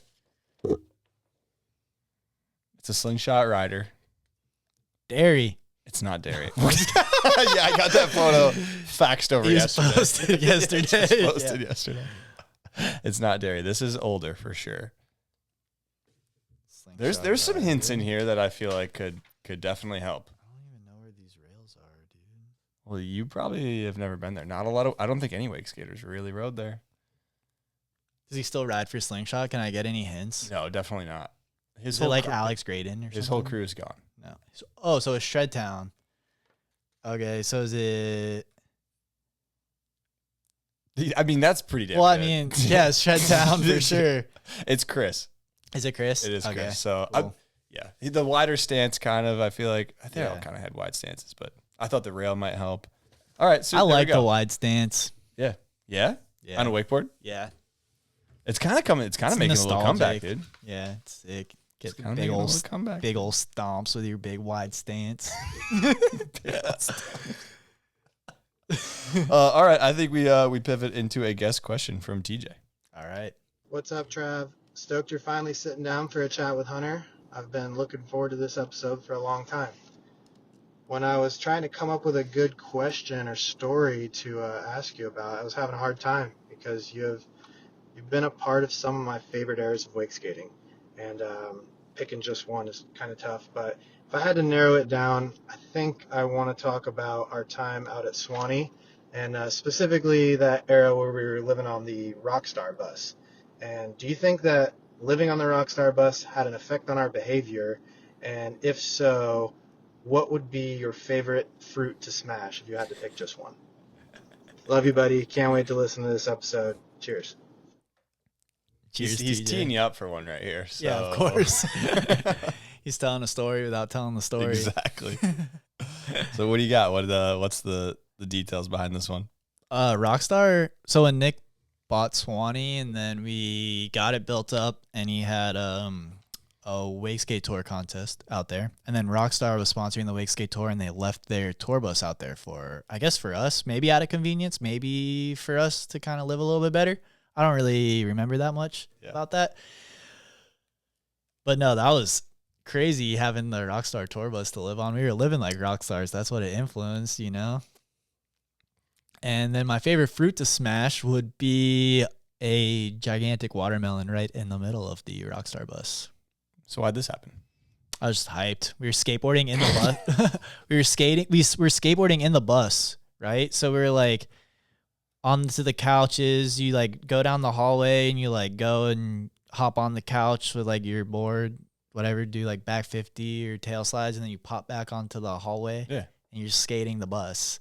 And we're doing tricks, like just whatever, flip tricks in the middle of the hallway, and then like jumping onto the couches and stuff. We're fired up and we're filming, and then there was a big watermelon on the countertop, and while we were filming and partying and skating, I just grabbed it and just smashed it, and it went into a million pieces, and it just got the bus really dirty. But there's a great clip of us just like yelling and screaming. It's like 4 of us, 5 of us, and yeah, smashing the watermelon. So TJ was wondering if I was you too think fired up, little kid shit, you know, just smashing just like watermelons, just spazzing out, having way too much fun. I could see skating in the Rockstar bus. Skating, That's some energy. We are rock stars. Yeah. In the Rockstar bus. Yeah. I'm doing whatever the hell I want. I feel like I'm kind a of little kid just spazzing out again. You know what I'm saying? So he was wondering, do you think it cost you the potential energy drink deal? There was no energy drink deal. No. Okay, so I actually do have a couple questions from a certain fan that wants to remain anonymous. Okay. But we got 4 questions, so we'll kind of dive into them as we go through the pod. But the first one is, what is one bigger company or brand that you think would have been a great fit for wake skating, but were never exposed to it or maybe properly exposed to it? Okay, so I was never involved in it. That wasn't involved, yeah. But one you think that it's like, oh, they could be a really good fit if they were exposed correctly, or still could be. That's a hard question. Hold on. Give me a sec. The rest are pretty hard too. So Okay. Well, like today, I guess maybe it could be 2 different answers because it could Okay. be like back when. So like today, I feel like it would be a brand that's kind of an action sports brand, but also branches out into other ventures as well. Something like Ruka would be a cool one. I think where they're like willing to do kind of some more art stuff. They get people that aren't necessarily whatever contest guys in skateboarding. They also have like a fighting, like a jiu-jitsu division, stuff like that. Yeah. I feel like a brand like that. I mean, I guess Vans did try, so I can't say Vans, but I feel like Vans and Volcom would have been no-brainer for wake skating. I don't know if they would fit wakeboarding, but I think for wake skating, kind of what we're doing and how we're doing it, I think that we would fit that really well. But they would have to be showed correctly, you know, and so you just have to get the right crew. Like the wake skating would have to be showed to them correctly? Yeah. Same like with Converse. I think Converse could be cool. Because like think about these shoe companies that are doing a lot of different things. Converse and Adidas would also be two great ones. Yeah. And I feel like that's interesting because, okay, so in your brain, when you're thinking about this, are you thinking of like, okay, wake skaters, like we're going to get a lot of wake skaters buying these shoes because obviously that number is going to be like not that much in the grand scheme of things? Or is your mindset going like, oh, this could be like really creative marketing that stands out compared to like all this other shit? It's creative marketing that stands out compared to all this other shit that's going on. You know, you don't have to be a wake skater for wake skating to sell you shoes. You're like, oh, this is badass. What are these guys doing? This is so cool. Like, he's freaking kick flipping down a damn waterfall, man. Yeah. You know, I'm getting a pair of Adidas. Yeah. Or I'm getting the Converse. This is cool. It's, you know, like the example of the dirt bike quarter pipe. That is badass, but there's like probably 10 people in the world that are going to do that. So it's super unrelatable, but that sells an energy drink. That sells a pair of shoes. That sells a lot of different things. Yeah. And I think that it doesn't have to be so direct. It's more of a creative like route. It's like a roundabout way of selling your product. It's a way to stand out. And I think wake skating is like unbelievably good for that. Yeah. And you just haven't had the opportunity to show it in the correct light. Or like what we do, we just keep super low key, I guess. Yeah. Do you think wake skating is too low key? Yeah, absolutely. So how do you think it can be less low key? Man, you just gotta hype yourself and your boys or your girls. You gotta hype your crew up. You gotta hype up the peers. Blast your stuff. Talk about it. Tell people how cool wake skating is. I mean, that's how anything grows. You gotta just get it out there. Yeah. Really. I mean, I don't really love social media, but I'm blasting my stuff on social media because like I want wake skating to grow and I want people to see it, you know. And it's not even about me; it's about wake skating at this point. Let's talk about that a little bit because you've done some vlog shit, which like traditionally I would say like pre-COVID people would be like, oh, that's whack. Like like just your like core whoever would be like, oh, that's whack. But you've done like some park reviews and like they're entertaining. I watched quite a few of them and. Like Thanks. What I guess was the motivation? Was it just like purely like I'm going to this park anyways? I might as well do a little review. I want to help do what I can to like get some more people into wake skating. Is that the mindset? Yeah, 100%. I want to get people to these parks. I want to get people wake skating. I want to show like I think the vlog stuff is not the same view as it used to be. Yeah, you know, I was on YouTube and this skater that I like to watch, Pedro Delfino, was doing some like downhill like hill bomb vlogs. I'm like, all right. This dude's holding his camera, pointing to his face, bombing hills. Like, if he can do that and get away, like, it's sick. Yeah.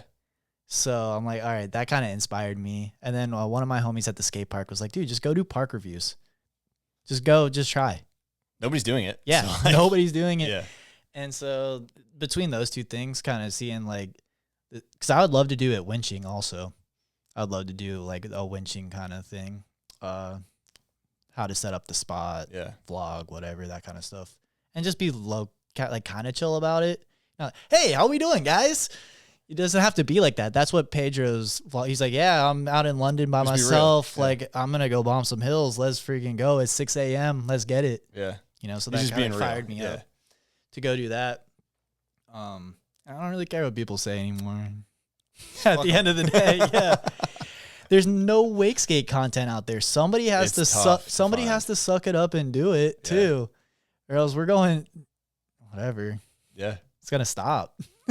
Somebody's got to do it because they're like the curiosity will always be there from kids who like just either see a wake skate or step on a wake skate, and like if they go to YouTube and there's not any fresh new thing, nothing.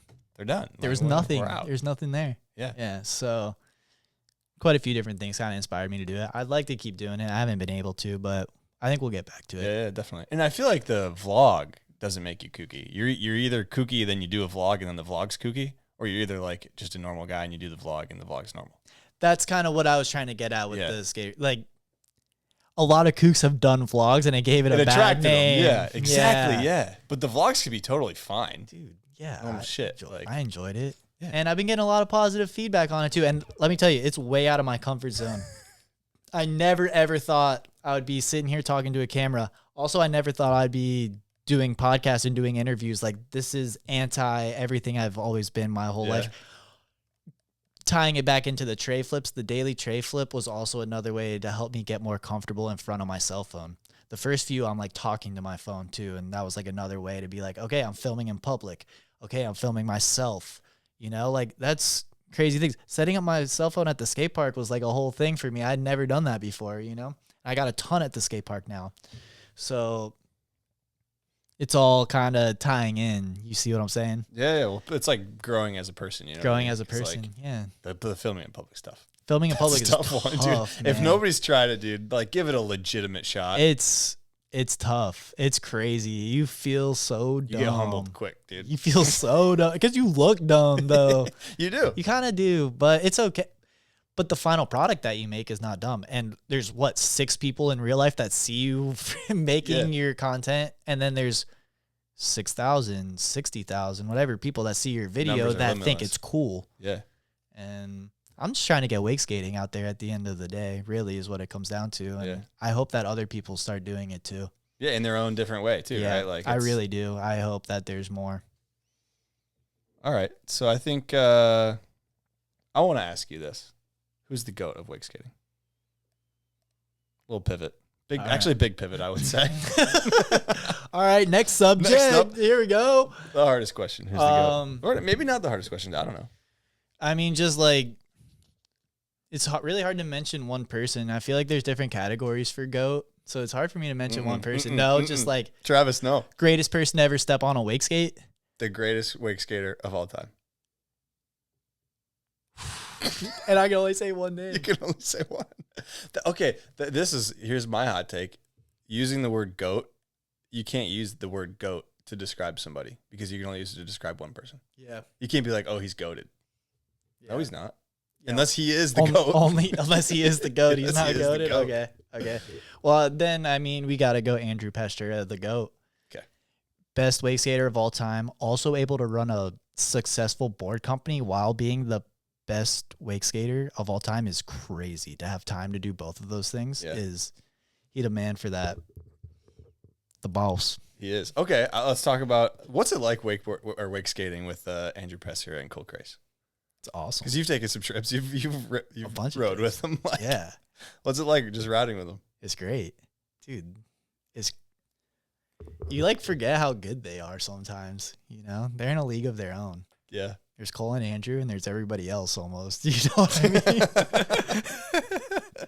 And Andrew Andrew wake skates on winch trips, and that's it. The last 3 years, and he's going out and getting just as many clips as me and Cole, if not more. You know, he's just got it that good. Yeah, he's just got it like that. Still, it's cool. Damn. And I'll wake up and Andrew's been editing the video either from last summer or downloading clips. He's already been working on his computer for 2 hours. I feel in the morning. So, do you live kind of close to Andrew? What's your relationship with Andrew? No. He just moved, I think, to Reno. Okay. I just mean on the trip. When we're on the trip, I wake up. And he's just working. Yeah. Sick. Yeah, and same thing. Cole, you forget how good Cole is too, because he'll just pull something out of nowhere. You go to a spot, I'm like, oh, no way I'm hitting that. Yeah, ollie over a waist high rock, and then it's 7 feet down drop, and it's knee deep, and I'm chilling. That's not my vibe. And Cole's like, hey, just turn up the winch a little bit. And I was just cool. All right, dude. I'm scared to drive you. The front side, the wall bash he did at a 441 spot. You know what I'm talking about? It was originally backside wall rided. Yeah, by Kyle Walton. Yeah, okay. And he did front side. Yeah. And the water was low in the second one, so he does it, and he's just going at a wall, dude. Knee, thigh high wall that he has to ollie over after he does the wall bash or the wall ride. Yeah. You could actually die doing that. I was thinking. So I was I filmed that, and I was so scared the whole time filming. Dude, it's crazy. Like, just think you like land too far forward and you're just going head first into a wall. Yeah. He's just got it like that. It's Cole. He's gonna be okay. He is. Damn. Okay. Yeah, So being on trips with them is sick because it's like you're with the best of the best. We're gonna go hit 6 spots and they're down to pull you all day. Run out a whole winch battery, doesn't matter. they're there for get the clip. Yeah. Get they're the there clip. for you. Yep. 100 tries, doesn't matter. Team vibes. Yeah, 100 tries. Let's get it. Yeah. You got this. This is what we're here for. That's how the attitude should be for sure. Yeah. All right. So we got a question from AC Wakeskate on Instagram. And they're wondering, is Water Monsters going to do a 2025 Wakeskate line? Yeah. As far as I know, they should be dropping it soon. Oh, sick. Okay. Yeah, I think that the board's landing. You got a new shortly. graphic? Or should we not talk about it? No? You know? Nobody has graphics. This year. Oh, okay. So this is totally change up then. So we'll wait for that to happen. Yeah. All right. Well, I think now that we're talking about it, let's talk setup. What do we got? What do we got sitting right here that you're Wakeskating with? 39.75 Water Monsters. Belsito graphic. Belsito. Marlboro Man. That's Inspired. sick graphic, dude. I'm hyped on my graphic. It's so good. And he sent it to me. I was like, couldn't have made a better graphic. Just And back to check back, mark. my first graphic that he made for me, when I saw that, like when I was surprised with it, and I saw it, I was like, I can't believe this is the first Wakeskate with my name on it. Like, Yeah. it couldn't be better. And then the next year getting this one, I'm like, I can't believe this is my second Wakeskate. It literally couldn't be better. Yeah, how did you get it so good back to back? But he's so, This is Andrew. That yeah, does it. he's so detail oriented, and he just like cares a lot about what he puts out. It shows. And I think that's maybe why we don't have boards with our names on. He's a little bit busier this year than normal, kind of like some life transitioning stuff. Sure. And so I think maybe we'll run it back soon. But It would be cool to have a return, take a Yeah. year off. I mean, there's always change is always good. yeah, Cool. definitely. But dude, so sick. Okay, so you're on what you said 39 and a half? 39.75, 39.75. 39 3/4, and then run the fins. Water Monsters make fins, and I also use Atlas fins. It just depends. They both give me fins. Yeah. I guess. So you're both. All right, shoes. What are you rocking shoes wise? I've been wearing Adidas Tyshans for like a year or two now. I love these shoes. Okay. Yeah. I tried some other shoes the other day on the jet ski, and I put these ones back on.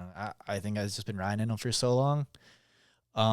They don't have like the most board feel out the gate, and they're leather, the ones that I like to wear, so they're a little heavy in the water, I think, but I'm used to it. I like it, and it helps. I like kind of more high impact wake skating. I feel like I jump down some shit. Yeah. That's what I like to do. So, and it helps with the ankles, those shoes. Okay. At least they do in my head. At least in my head, I'm like, That's all that matters. you know, I'm like, yeah, we got this. These are my shoes that I've been riding for a while. And so you've been on the jet ski recently. So I guess for the people who are, jet ski wake skate, like what speed are you kind of rocking at and rope length, all that shit? You know? Yeah, I do. 2021, Okay. 22 sometimes towards the end of the session. Gotta speed it up. Rope length is just the full rope, I guess. Okay, that's what I was 75 feet. 75, okay. Right? 70 plus 5 is what I was told. Okay. 75. You got to rub with it. Yeah. Okay. I was Yeah. curious on that. I like it. Feels good at that full length. Feels good behind the jet ski. Yeah. The inside out wake's good. The flat water's good. Lip Yeah. tricks are good. Lip tricks are great. Freaking love it, dude. Okay.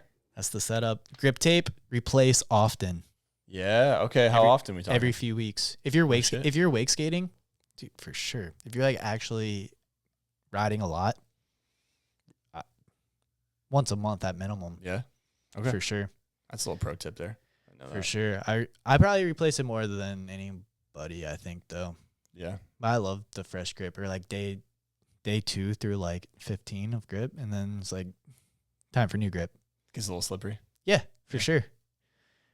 Makes sense. It's wet. It's in the sun. You're In the using it. sun. Never leave your board grip tape up either. That's another thing. I hate to see it. Hate to see it. It bubbles and it makes it weaker. I mean, that's fair. That makes sense. Take care of your board. Yeah. Graphic up in the sun. All right. So if somebody wants to get a Belsito, where they go? Watermonsters. They are sold out, baby. Fuck, I'm sorry. They're sold out. You slept. The demand is real. No, I'm just kidding. I'm just kidding. Okay, well, they're sold out. We're So selling wakeskates like crazy out here. Y'all pretend like we don't. You don't even know. we're moving units, dude. You don't even know. All Y'all right, are so I guess you got to crazy. keep an eye out for next year or the year after. If you Yeah. want to get a Belsito. Exactly. Yep. Or hit the secondhand market. You Order never it know. right away. Day of. Okay, I want to talk about X Games. So you touched on it earlier, and last summer, right? Yep. For the Summer X Games in California, Wakeskating had a demo, and you were there. So yeah, like I never have talked to somebody in person that was there and kind of like run through the whole situation. Okay. Who you met, because you met some people there. Yeah. So yeah, run through that whole Yeah, thing. it was fun, man. I got a call out of nowhere, basically like, hey, I think Wakeskating is going to be in the X Games. Would you be down? I was like, well, yeah, of course.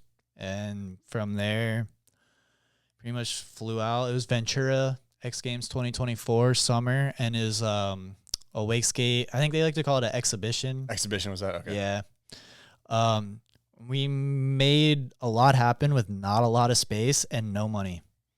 You know, we wakeskate because we love it. I will say that for sure. You know, we're now making money and we're spending our own money. So but that was really awesome to get a lot of eyes on wakeskating. Yeah. We built the whole thing ourselves. We were like duct taping tarps. We kind of had a mishap. The guy that was supposed to move a bunch of dirt for us got hurt. And so we lost access to the machines that we were supposed to have. So then we got concrete barriers, tarps, made it happen.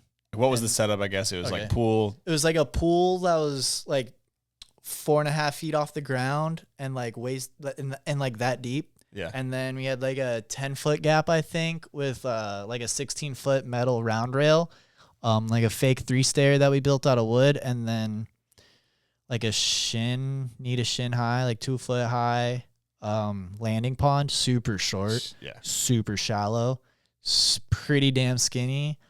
Yeah, and that was the setup. Right into concrete. It was concrete barriers all the way around it in order to hold it. So it was a sketchy setup. I mean, Yeah. you're sliding across the ground when you fall, or like the ground, the bottom of the pool. Yeah. But we made it happen. We were able to get some flip tricks, get some rail tricks. The start pool, and it was choppy, of course. Oh my gosh, it was a little wavy up top. But it's all right. We made do. We got used to it. I feel like we had a couple practice sessions, and it kind of drew a crowd. And so what I would do is I was talking to the crowd between every pool because most people had never seen wake skating before, and were just so interested. So you're getting hammered with questions. Yeah. So that was cool. And it drew a crowd. I mean, and then Chris Roberts came over while we were setting it up. I think he legitimately, I don't know what he thought at first we were actually doing. He's like, you guys mud wrestling? Like, yeah, dude, come here, come get some. You know? Just give it back to him because, like, I've been watching YouTube for a long time. Me and my buddy, we used to watch, like, Chris Roberts, like, just talking nonsense at, like, Street League, you know, in 2010 or whatever. Yeah. So I'm like, okay, this guy's a little bit of a heckler, but he's all good vibes. Yeah. And so we're just talking shit back and forth. And he's like, wait, no, you're actually, like, wake skating. Like, you're doing kickflips across this, and you're going to fill this up with water. Oh, this was before it was filled and shit. Okay. Yeah, he pulled So up he just on saw us the while we tarps were and building. stuff, He's like, yeah. you guys mud wrestling? What the hell are you doing? What is X Games even doing? Yeah. You know? And then he was hyped and came back and did that. That was cool. A few other guys, man ramp was sick. Saw that. That's like some life goal shit. That was funny. for real. He's a cool dude too. That Is was he? sweet. Yeah. Hopefully I would love to try to hit a real spot with him too. Yeah. We'll see how that goes. He can link it up if he's on another trip. He's Yeah. nearby, you know? Mm-hmm. He was talking about it. I sent him a bunch of clips. I was like, this is what we actually do. And so I sent him a bunch of clips of winching. Yeah. He's like, oh, we for sure could make something happen. Like, we for sure could Yeah, do it actually this. wouldn't be too bad. Like if you get a nice little like drop or waterfall or some For shit, sure. like spillway, and Yeah. It was cool. And then I brought my buddy Craig had been filming. He'd been helping me. Or he's basically doing the park reviews. So I brought him out. I was like, we're going to X Games. I want to make sure that like videos and content and stuff come out. yeah. So actually, like with the help of the people that follow me on Instagram, flew Craig out to make. Sick. And it's sick because he's a grinder, man. He probably didn't sleep that whole weekend. We were putting out vlogs while we were at X Games, from X Games, Damn. you know? And so I was super happy to get that content out there, like Yeah. right away, while the hype is real everybody's like, wait, wake skating's at the X Games. Wait, here's a 25-minute long video. Wait, Chris Roberts and whatever is like hyped on wake skating. What the hell is going? What are these guys doing? This is crazy. Why are they in? Why is there so much tarps? What are they doing? So yeah, because it was in his vlog, right? Chris did a vlog from that. On yeah, his he did a YouTube channel or vlog. whatever. He did a vlog or two even. Yeah. And then yeah, I did like two or three. Yeah. Me and Craig. Went pretty well though, yeah. Yeah, for sure. I feel like everything I receive is super positive, like really reinforcing, you know. Really unsure about doing that kind of stuff at first, but like the more I was doing it, like the better it was getting and the better everybody was taking it, I feel At the end of the day, you showed people who've never seen wake skating, and people that probably are actually pretty interested. If they're interested in X Games style stuff, they're going to be interested in this kind of thing. For sure. And like if I didn't go do that, there would be, what would there be from X Games? There would be nothing that you saw. Besides Chris's vlog, but Besides that doesn't Chris- explain what it really is. Yeah. It's just kind of like a dabble of it. So like we have the whole build day, riding, practice, all that stuff up on my YouTube channel. Sick. I watched it all, obviously, but yeah. Did you give Chris a board? Yeah, he's got my board, dude. Yeah. Okay, if you want one, Chris has got one. You think has he ridden it yet? You talked to him at all or no? I have talked to him a couple weeks ago. Yeah? Has he gotten out on it? It's summertime. He wants to. He wants to go wake skating for sure. Would be such a sick video. Yeah, I know. It'd be a good video for 9 Club or his like Anybody's personal channel. out there trying to help me get to LA and take Chris wake skating, hit my line. Yeah. If you're dope and can make it happen, let's do it. Let's do it, man. He's ready. We can go make a video. We can go get wake skating. I don't know how wake skating in LA works. There's lakes. There's lakes over there. I mean, there's got to be lakes somewhere. So if you're a bow company, this is a great time to get at me. Hit my line, dude. Chris would definitely be more of a boat guy for sure. Yeah. Dude, he's got the money for a boat. For sure, dude. All right. I love that. Okay, so I think it's time we dive into another guest question from Maxime Giry. Ooh.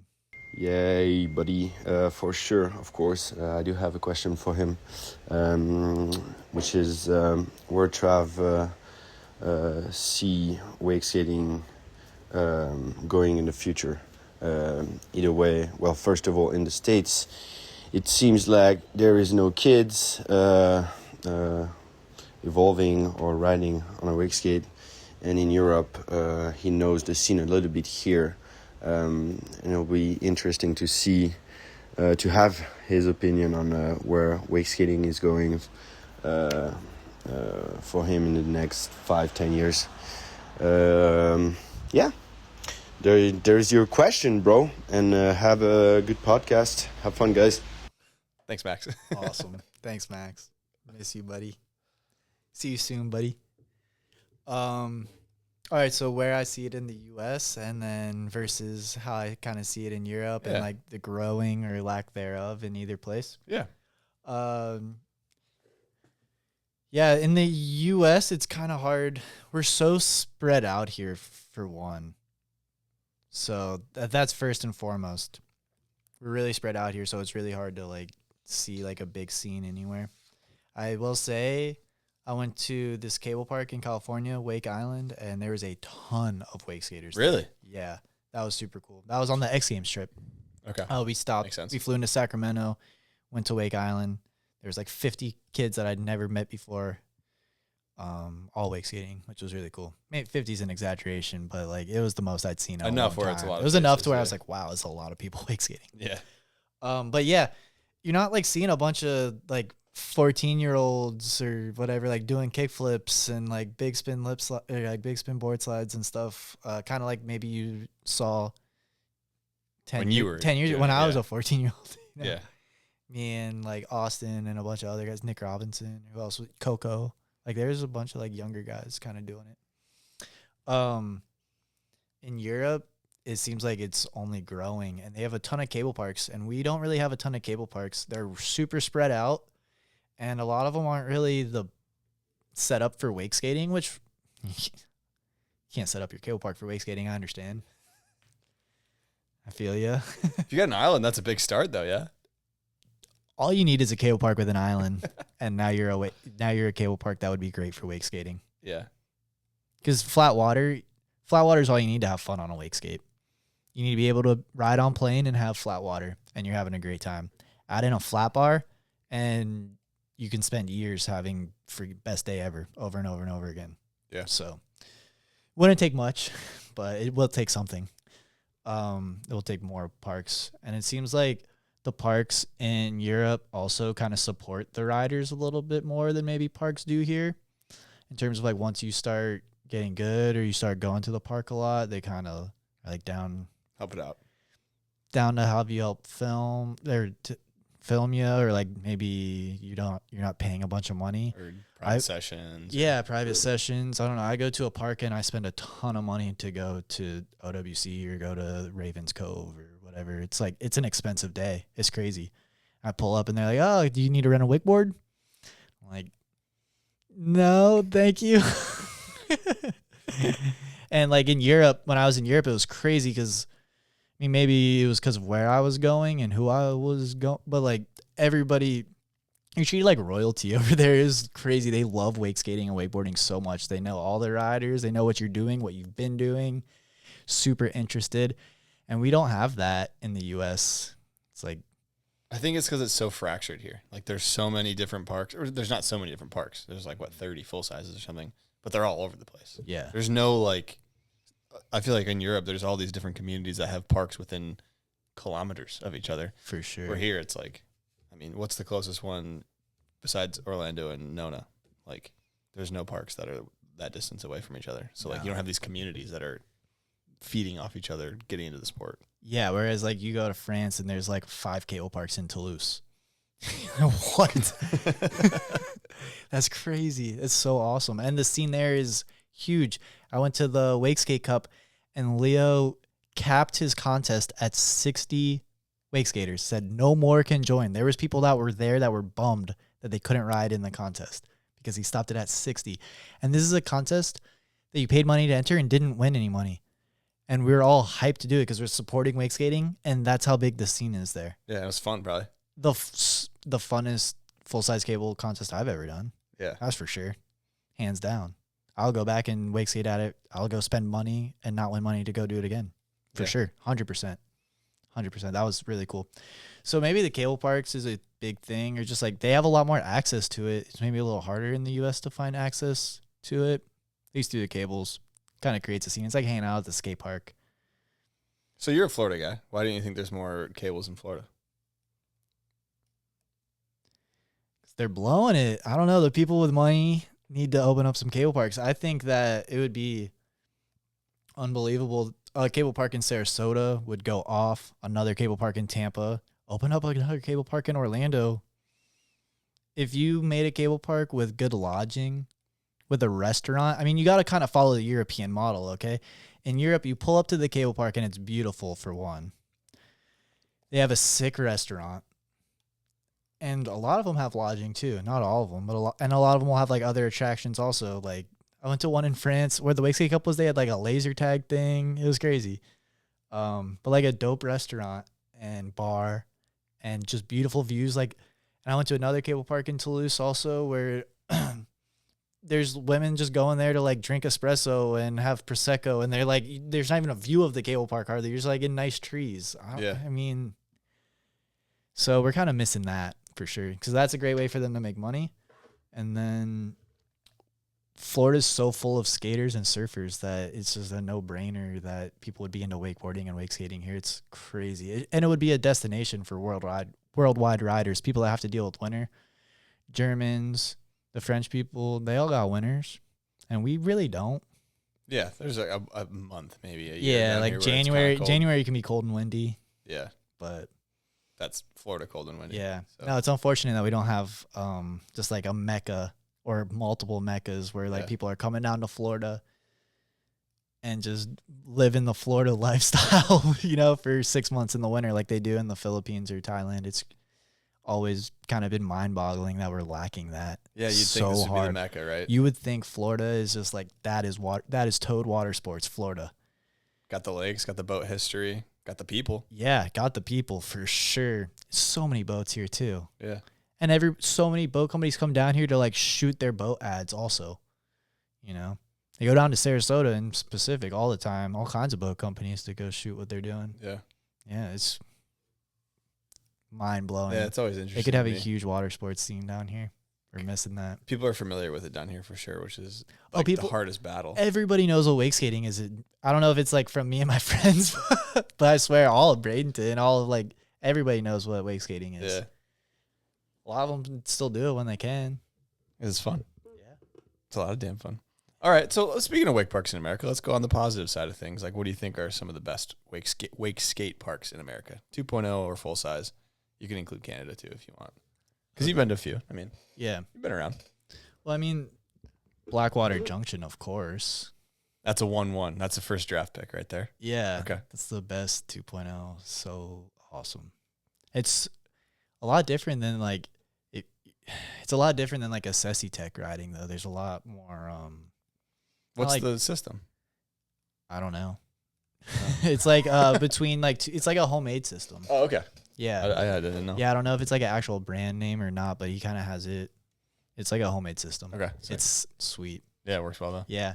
But like it's a lot like the tension is a lot different than if you're gonna go ride like a Sessi Tech or something. So it's a little bit to get used to. But I like that it's like all loose tension and like totally different. Yeah. Kind of it's less cable park feeling. If Okay. that makes sense. Yeah. So 1-1, we got Blackwater Junction. What else? I mean, what are some other good ones you've been to? I mean I always have a blast at OWC. It's not the best wake skating cable park, Yeah. but like and I think I hit it at the right times lately where there's like just nobody there. Yeah. And so it's kind of like a private wake skate session. So that's cool. I haven't really been to the Cove yet enough with their new setup Yeah. to speak on it. But Got in an the island. But in the past, I mean, I went there every week for years when it was McCormick's. Yeah. Like 2008 through like 2014, you could see me there at least once a week, if not twice a week. Yeah. For sure. For sure. Okay. So I love that park. Wake Island was cool. I was talking to a kid today. He said he was from Wake Island. Yeah, I was Rode talking Wake to Island. I was talking to the same kid. Yeah, it's sunburnt kid. That kid was a vibe, dude. It was too hot for him though. He Yeah, was for saying- sure. He's like, man, we've been on the beach drinking all day for like a few days, and then we come here and like, man, I'm struggling. I'm like, yeah, that checks out. Yep, that's exactly it. Yeah, so I mean, there's some parks, but again, I mean, think about the parks we just named and how far away they all are from each other. Yeah. It's crazy. I mean, I was just thinking Jacksonville, Florida too. Like, Yeah. I could easily have one or two. Oh wait, why didn't I not say Valdosta? Valdosta is like my favorite full size scale park. That's crazy, dude. I'd be getting some phone calls if they listen to that. I didn't just say. Quinn is about to hit you up, dude. Oh, that would have been gnarly. I'd have been like, oh, well, obviously. Well, we already talked about it, so that's Yeah, probably why. for But sure. my brain also kind of sorry, Yeah. Quinn, hand up. That's our bad. Yeah, for That's sure. our bad. You get calm water, unique features that you're not finding anywhere else. Metal. Yeah, for sure. For sure. Long metal, flat bar, which is cool. They got all kinds of stuff. All right, I want to pivot again. So you've done a lot of winching in your day. I kind of want to know some of your, I guess, top few winch clips you've gotten. You know, that come to mind. I'm thinking of one, but I want to hear your brain because it's been a long career of winching. Yeah, it has. The backside flip into the Vegas wash. That's where my brain goes. A lot of people told me to ask you about that, so maybe we can start there. Because Clip of my life. I spazzed out. I just ripped my shirt off and just spiked it, and it got all wrapped up in my fingers, and the spike was horrible. I was just, dude. Yeah, that's probably favorite clip I ever gotten. Or in that same video, the very ender of the video, I do a switch frontside flip down a really big spot. Yeah. That was like one of the biggest spots I ever hit at that point. I mean, I feel like it's always bigger in real life. yeah, that was hit on a wakeboard. I think Giry hit that actually. Really? I think he just straight aired it. Dang. Yeah. I was hell yeah, Gibby. Dang, yeah, sick. Hell yeah, Gibby. That one hurt the ankles. Yeah, Yeah. she's a big That one. was my last clip of the trip. It was the second to last day. But the Vegas wash backside flip was like the beginning of the trip. Oh, That was was it? like my first like real clip of the trip was the backside flip. Basically kicked it off. We hit a small spot the day before where Marcus got like a really sick heel flip, but I wasn't really feeling the spot. And then we went to the Vegas wash the next day. How How many tries is that? I mean, The backside flip. Okay, so this is wild. So I do a whole session there, and it's essentially warm up tricks. It's like I think that they're in the video too. I do like switch big spin into it, and I do like a kickflip into it in the video, the Water Monster video. And then I'm like, yeah, you know, I'm good. I don't know if I'm feeling this spot. Like I'm happy with what I got. Whatever, I'm chilling. And Marcus rides, and I feel like Cole rode. I feel like pretty much everybody rides, and Marcus rides too. And Marcus destroys it. Varial heel into it like it's nothing. Comes back, big spin heels into it. I'm just freaking out. It's so sick. And I was just so juiced from that. And they had kind of mentioned like, hey, Trav, you should backside flip into this bank the night before at the Airbnb. They're like, we're going to this spot. We already scoped it. Cole's hit it. Andrews hit it. They hit it in iStudiomo. Cole tray flipped into it in iStudiomo, which is gnar. So damn badass. But anyways, yeah, maybe you should try to backside flip into it. And I did, and I was like, that's crazy. It's out of my wheelhouse. But Marcus got me so juiced with the varial heel and the big spin heel. I'm like, all right, do you guys care if I go again? Like, I have to try the backside flip. I have to.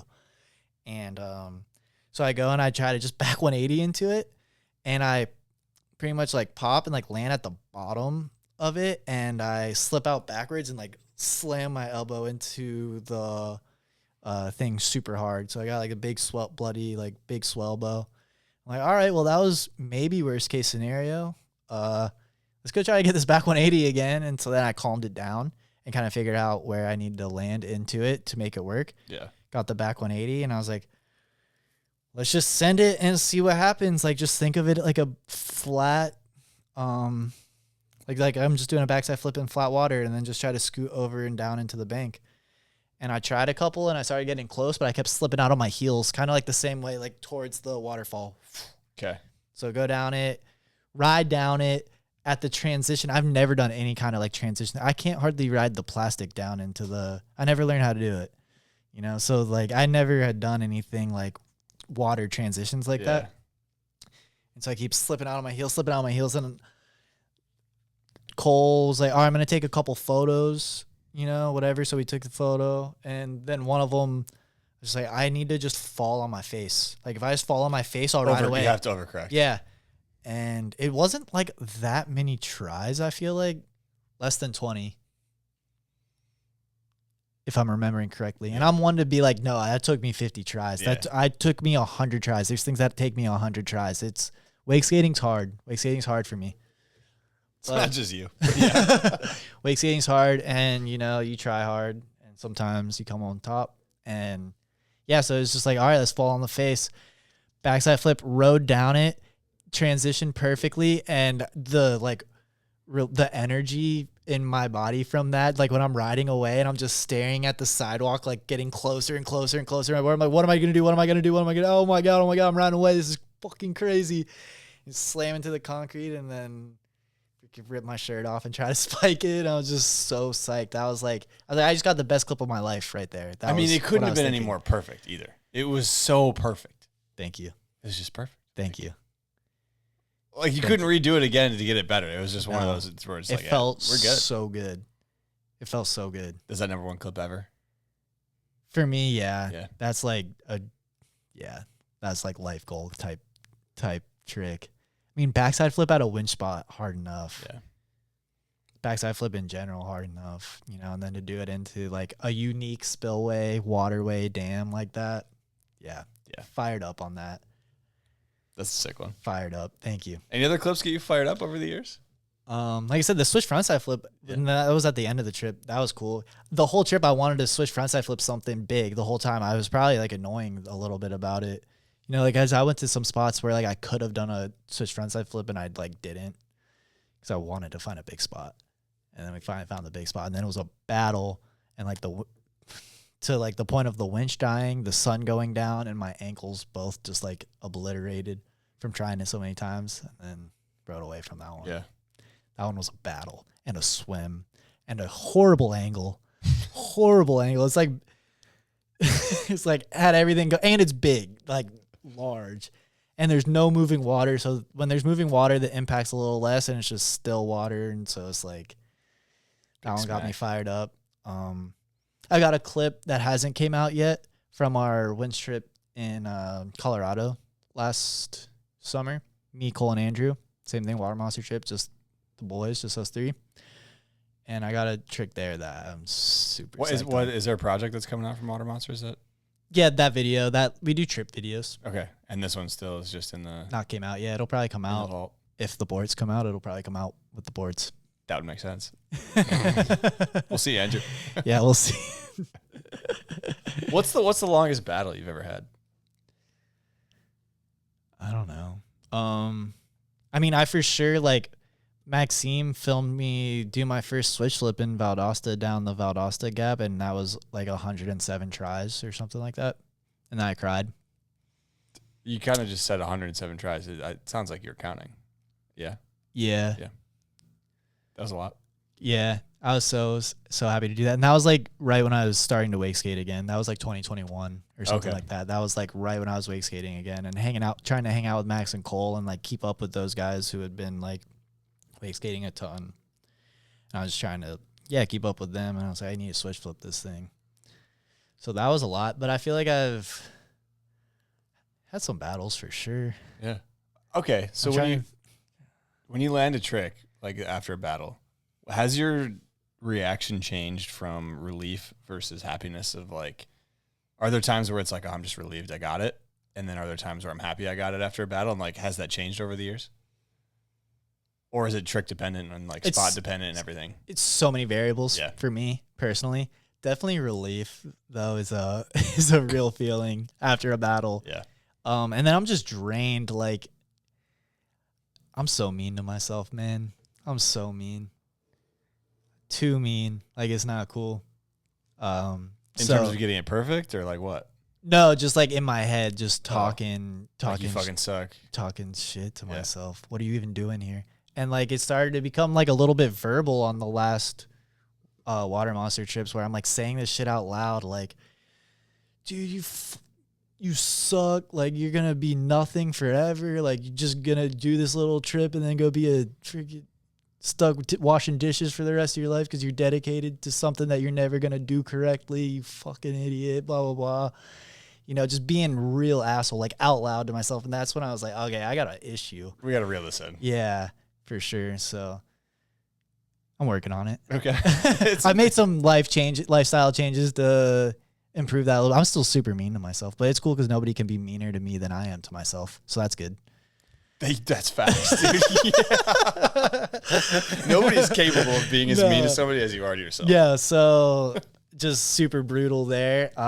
Which then, gets to like some relief and like land something. I'm like, oh my God, okay, I'm safe for another day.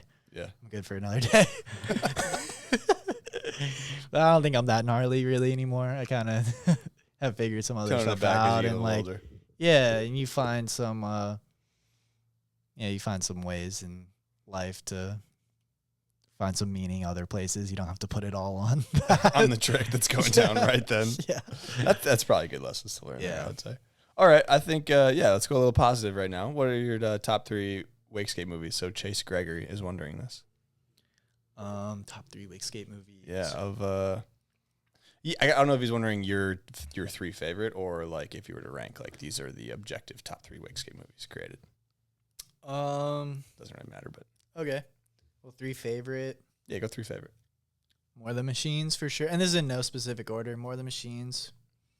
I mean, it's hard not to mention I Studiomo, of course. That was crazy. That was a beautiful film. Now I've got like 6, dude. What? The 2 came up real easy, and then you got a list, laundry list. Like it's hard not to say Fun Boots or Esoteric. Because I watched those so much. Yeah. Aquafrolics was awesome. But then there's a bunch of newer stuff too. And like it's weird to say videos that I'm a part of, but like I feel so attached to some Connected of those. to them though. Yeah. Cole's video, also his winch part, the Gold Slave part. Mm-hmm. Epic. Unreal. That's a video part. So not a like full Wakeskate. That's not a Wakeskate movie. I don't know. The word movie, I feel like kind of has changed. Like I feel like a 10 to 12 minute project nowadays could be in that same like. Yeah. I don't know. Teach their own, I guess. Yeah. each their own. Oh, you do you have a strict definition of movie? No. Okay. Just No. changes. Things change. Yeah, for sure. I think the trip videos that Water Monsters that we're doing now is like a great formula to go. We've been doing that for a few years. So Yeah, I like watching those. I think if I was to watch a video right now to go get hyped to go wake skating, I would probably watch Bon. Okay. I was there like That's French. how you say that. Yeah. Okay. Bon. Or something like that. I don't know. I sound dumb. dumb. There's a T hanging out around in there somewhere, and my brain does not comprehend It's that. French. It's wild. Yeah, we.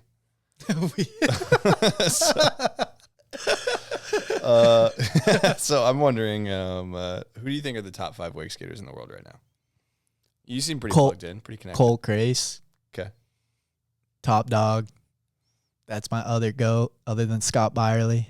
Okay. I really wanted to say 3, and it was Andrew, Cole, and Scott. Scott invented that everything pretty much. Yeah. Made it cool.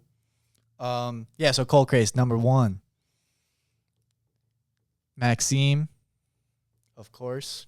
I feel like these are like those two are obvious. Those two, right? I after this though, my list runs dry. And then so for top 5, yeah, there's just no more wake skaters. It just runs dry. Okay, I know more wake skaters, but like if you're telling me to list the top 5, bro, I don't. Who's my? Where's Tim ranking this? Is Tim pretty fucking good? Tim is pretty freaking good. You don't have to put him in top 5. I'm Tim's listing pretty names that freaking I know. good. Yeah, Tim is sick. Ollie Moore. Yeah, I'm putting Ollie Moore in that list. We got 3 now. 2 left. Man, so it's so hard because it's like, what do you take into consideration? Like how much fun I have wake skating with them, or do you take in like how they do in contests, or contest or video, or like are you doing videos, or do I just know that you're out there shredding and like not worrying about anything because you have your whole life going on? You know, because it's like a lot of things to take into consideration. I have no answer to that. But I think Cole, Max, and Ollie like balance all of those things really well. Okay. And then kind of like all 3 of those things with Bammer too. Bammer, okay. Yeah. You know, balances life, wake skates a lot. Super passionate dude for sure. Really passionate guy. Was that 5? That was 4. Oh fuck. Why don't you just throw your name on there? That'd be crazy. That would be crazy, but why Dude, you do it? No. That's for anybody else to decide. That's not up to me. Facts. You know, that's not up to me. Yeah, Tim is freaking sick, and I'm excited. I hope I get to wake skate with him when I go over there later this summer. I feel like Benny Budoki is a wakeboarder, and I feel like they did at least one video together where like Benny was wakeboarding and Tim was wake skating at Lunar. At Lunar, And yeah. it was a good mix. It was a good vibe. I hope he comes winching with us. It'll be sick to see what he does. And he's got some dope clips in Bon too. Yeah. Okay. Yeah. Great vibe, that guy. Yeah. Tim's on my 5th. There you go. That's a solid list right there. All right, so we got to later on think of like 3 dudes. Oh yeah, well, it's too late now. Your list is locked in. Sorry, guys. This list is locked in, dude. under key and chain. You're not going anywhere with it. We got another question from one of your biggest fans, and they're wondering, what are some aspects of your riding that came from the time spent with the Water Monsters crew? Dang. Who's that from? One of your biggest fans. My mom? I can't tell you who this is. Remember when I said there's like 4 questions from this particular fan? Okay. I can tell you at the end who it is. That's fine. It doesn't matter. Maybe the secret's cool. Well, how's my riding been influenced from? Influenced by the like spending time with the Water Monsters crew. Like maybe style, trick wise, all that stuff. I think like maybe a more focus. I like to do, and this might not be from the Water Monster crew or not, but put a lot of focus on trying to like make things look approachable or like look easy. It's kind of like the style I'm going for. Like I like to try to put power into my tricks, but also make them look smooth and effortless. And I feel like that's how Andrew was riding a lot. Andrew makes it look so fucking easy, dude. Right? But he has so much power too, but it's also like easy and effortless. So I think I try to adopt that. But you could say the same thing about Nick Taylor, and I rode with him a lot too. So it's like, did I pick that up? Fair point. You know? So that's kind of why I was like, I don't know. But for sure, like looking at winch spots and like just trying to do the best like that I can do that day at the spot. I think picked up from them too. Yeah. Like, Okay. trying hard, But not too hard. trying too hard's not core, bro. That was good. All right. I would say trying to do like the tricks that like I know I can do and do them the best that I can to like make wake skating look good. That's what I picked up from Water Monsters. Would you say like a perfectionist mindset, or is that too far? No, but you have to do your shit good, or else it's not making it in the movie. Yeah, for sure. It can have some like flavor, but not like bad flavor. That's okay for the people who are listening. And they're like, "What do you mean by flavor, but not bad flavor?" Get into a specific of it because I'm picturing some stuff, but I want you to kind of elaborate a little bit. It could be a lot of different things. Bad flavor could be like a really bad bobble, you know, like maybe you land and like you spin frontside and then bring it back like pretty bad. Yeah, that would be like bad flavor. You got to go bussin'. Yeah, bust up. Yeah, for sure. But then like good flavor could be like your hand like you like have a deep landing on a big spot and you're like smack it and just like, from the compression, and you just flex and buff out of that thing, dude. That could be like some sick flavor. Yeah. Something like that, or like I don't know. That's kind of the best example I can think of. That's exactly what I was thinking of. The second one was like something like that. Your hand hits the water, but it's not like you're using it for balance or anything. Yeah, like you're not saving yourself from it. It's just exactly something like that could be cool. Couldn't help it because of the or compression. like you land like on your toes kind of heavy, but somehow it looks sick. But like you could land on your heels and you're like leaning back, like that's bad flavor. But you could land a little like that, and it could end up looking cool. Yeah. So that kind of stuff for sure. You know, you got to go redo your trick if it's bad. Do you know when you land whether without even looking at the clip if it was good or not? 95% of the time. You know, you feel it. You feel it. Yeah, you know, you feel it for sure. 100%. Right away. I mean, probably 100% of the time you know it's bad. It's really the opposite way. You can do something where you think it's bad and you go back and look at the clip and you're like, oh, why did that feel like shit? That was not bad at all. That's happened. But it doesn't ever happen the other way. You're not like, that was sick. And then you look back and you're like, oh, that was not sick. Why did you let me get away with that? That would never happen. Quit fooling yourself. It's the other way where it's like, that wasn't it. That wasn't it. That wasn't it. And then you take a peek. Finally, Cole's like, dude, just look at it. It's not bad. You know? You're tripping, dog. Yeah. We got another one from one of your biggest fans. Hardest life lesson you had to learn on your travels? You can come back to it if you want. No, it's fine. I feel like, I mean, right now, what comes to mind is just that anything that you do, it's up to you to do. So, like, nothing just happens. You have to put yourself in situations and you have to be willing to, like, work really hard is what it comes down to. Like, nothing... I feel like I thought that things just happen to you or happen to people, and it's like really all about hard work and putting yourself in situations in order to like make cool things happen or make good things happen. And it's a lot of sacrifice in other parts of your life as well. So in order to maybe like chase a dream, for instance, and be on the road traveling, you're sacrificing a stable home, you're sacrificing a girlfriend or a wife, you're sacrificing a puppy or something. You're sacrificing money. Yeah. You're sacrificing, possibly stability in your 40s. Who knows? So I think that's the hardest lesson is like the trade-off of like, I want to do something now and I'm risking so much in the future. But that also kind of, I use that as fuel also because I do feel like I'm doing that, or at least was doing that until very, very recently. And so then when I show up to a spot, or show up to a contest, I'm like, okay, I haven't seen my girlfriend in 3 months. I'm sleeping in a 25-year-old van. Like, I'm about to go get this shit. I'm all eggs, one basket. Let's go. But that is a really hard lesson to learn, kind of the trade-off, I think. Yeah, a lot of opportunity cost of A lot of opportunity cost, and you can be doing something super fulfilling, and it's across the board. Like wake skating is super fulfilling for me, except for financially, and that's extremely scary, especially getting into your upper 20s, touching 30 almost. Like it's crazy. So it's a ton of sacrifice. I feel like being on the road so much and in your travels, coming to realization with coming that. to the realization of like, you can't say that you missed out on a lot, but like I've traded a lot. I traded a real like high school experience, for instance, you know, because I basically stopped going. Yeah. I did get my high school diploma, of course, but There you go. But, you know, I like that's a trade out. You know, I gave that away for wake skating. And then, you know, then I got kind of burnt out because I gave so much maybe to it, so focused on it. And then coming back and now traveling a lot, you know, I'm missing time, like building relationships with McKenna for a long time. You know, she's basically my wife now. She'll hate that I say that because she isn't. I mean, she actually loves that I say that. We'll put a ring on it. I know.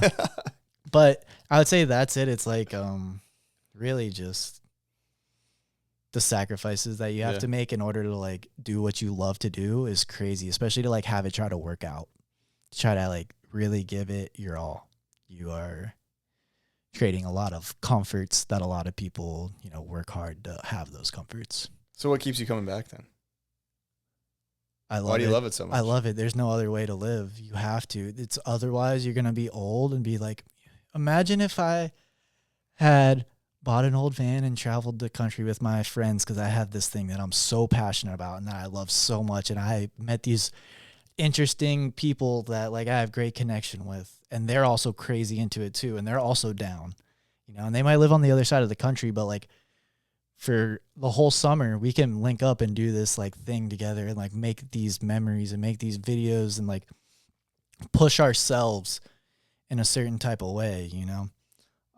It feels great. It's like an outlet to like really push yourself for me, you know? So other people will find it in other ways. Other people might find it in wakeboarding, in surfing, in fighting, whatever it is. But like for me and for my friends, it's wake skating. That's our outlet. Yeah. So that's what keeps me coming back. There's no other way. So here's the thing. I'm going to be upset and I'm not going to be like, the other stuff isn't going to work out if I'm not doing this stuff. That's the way that it is. If I'm not pursuing this to the best of my ability, my home life is going to be smoked. It's not going to be great. I'm going to be miserable. So it's like, I can't say I don't have a choice because of course I do, but like, this is what I do. This is what I have to do. It's almost like, I feel like when people are trying to understand why, because from somebody on the outside looking in, it's like, well, why do you do this fucking thing that you're not making any money? You could go get hurt.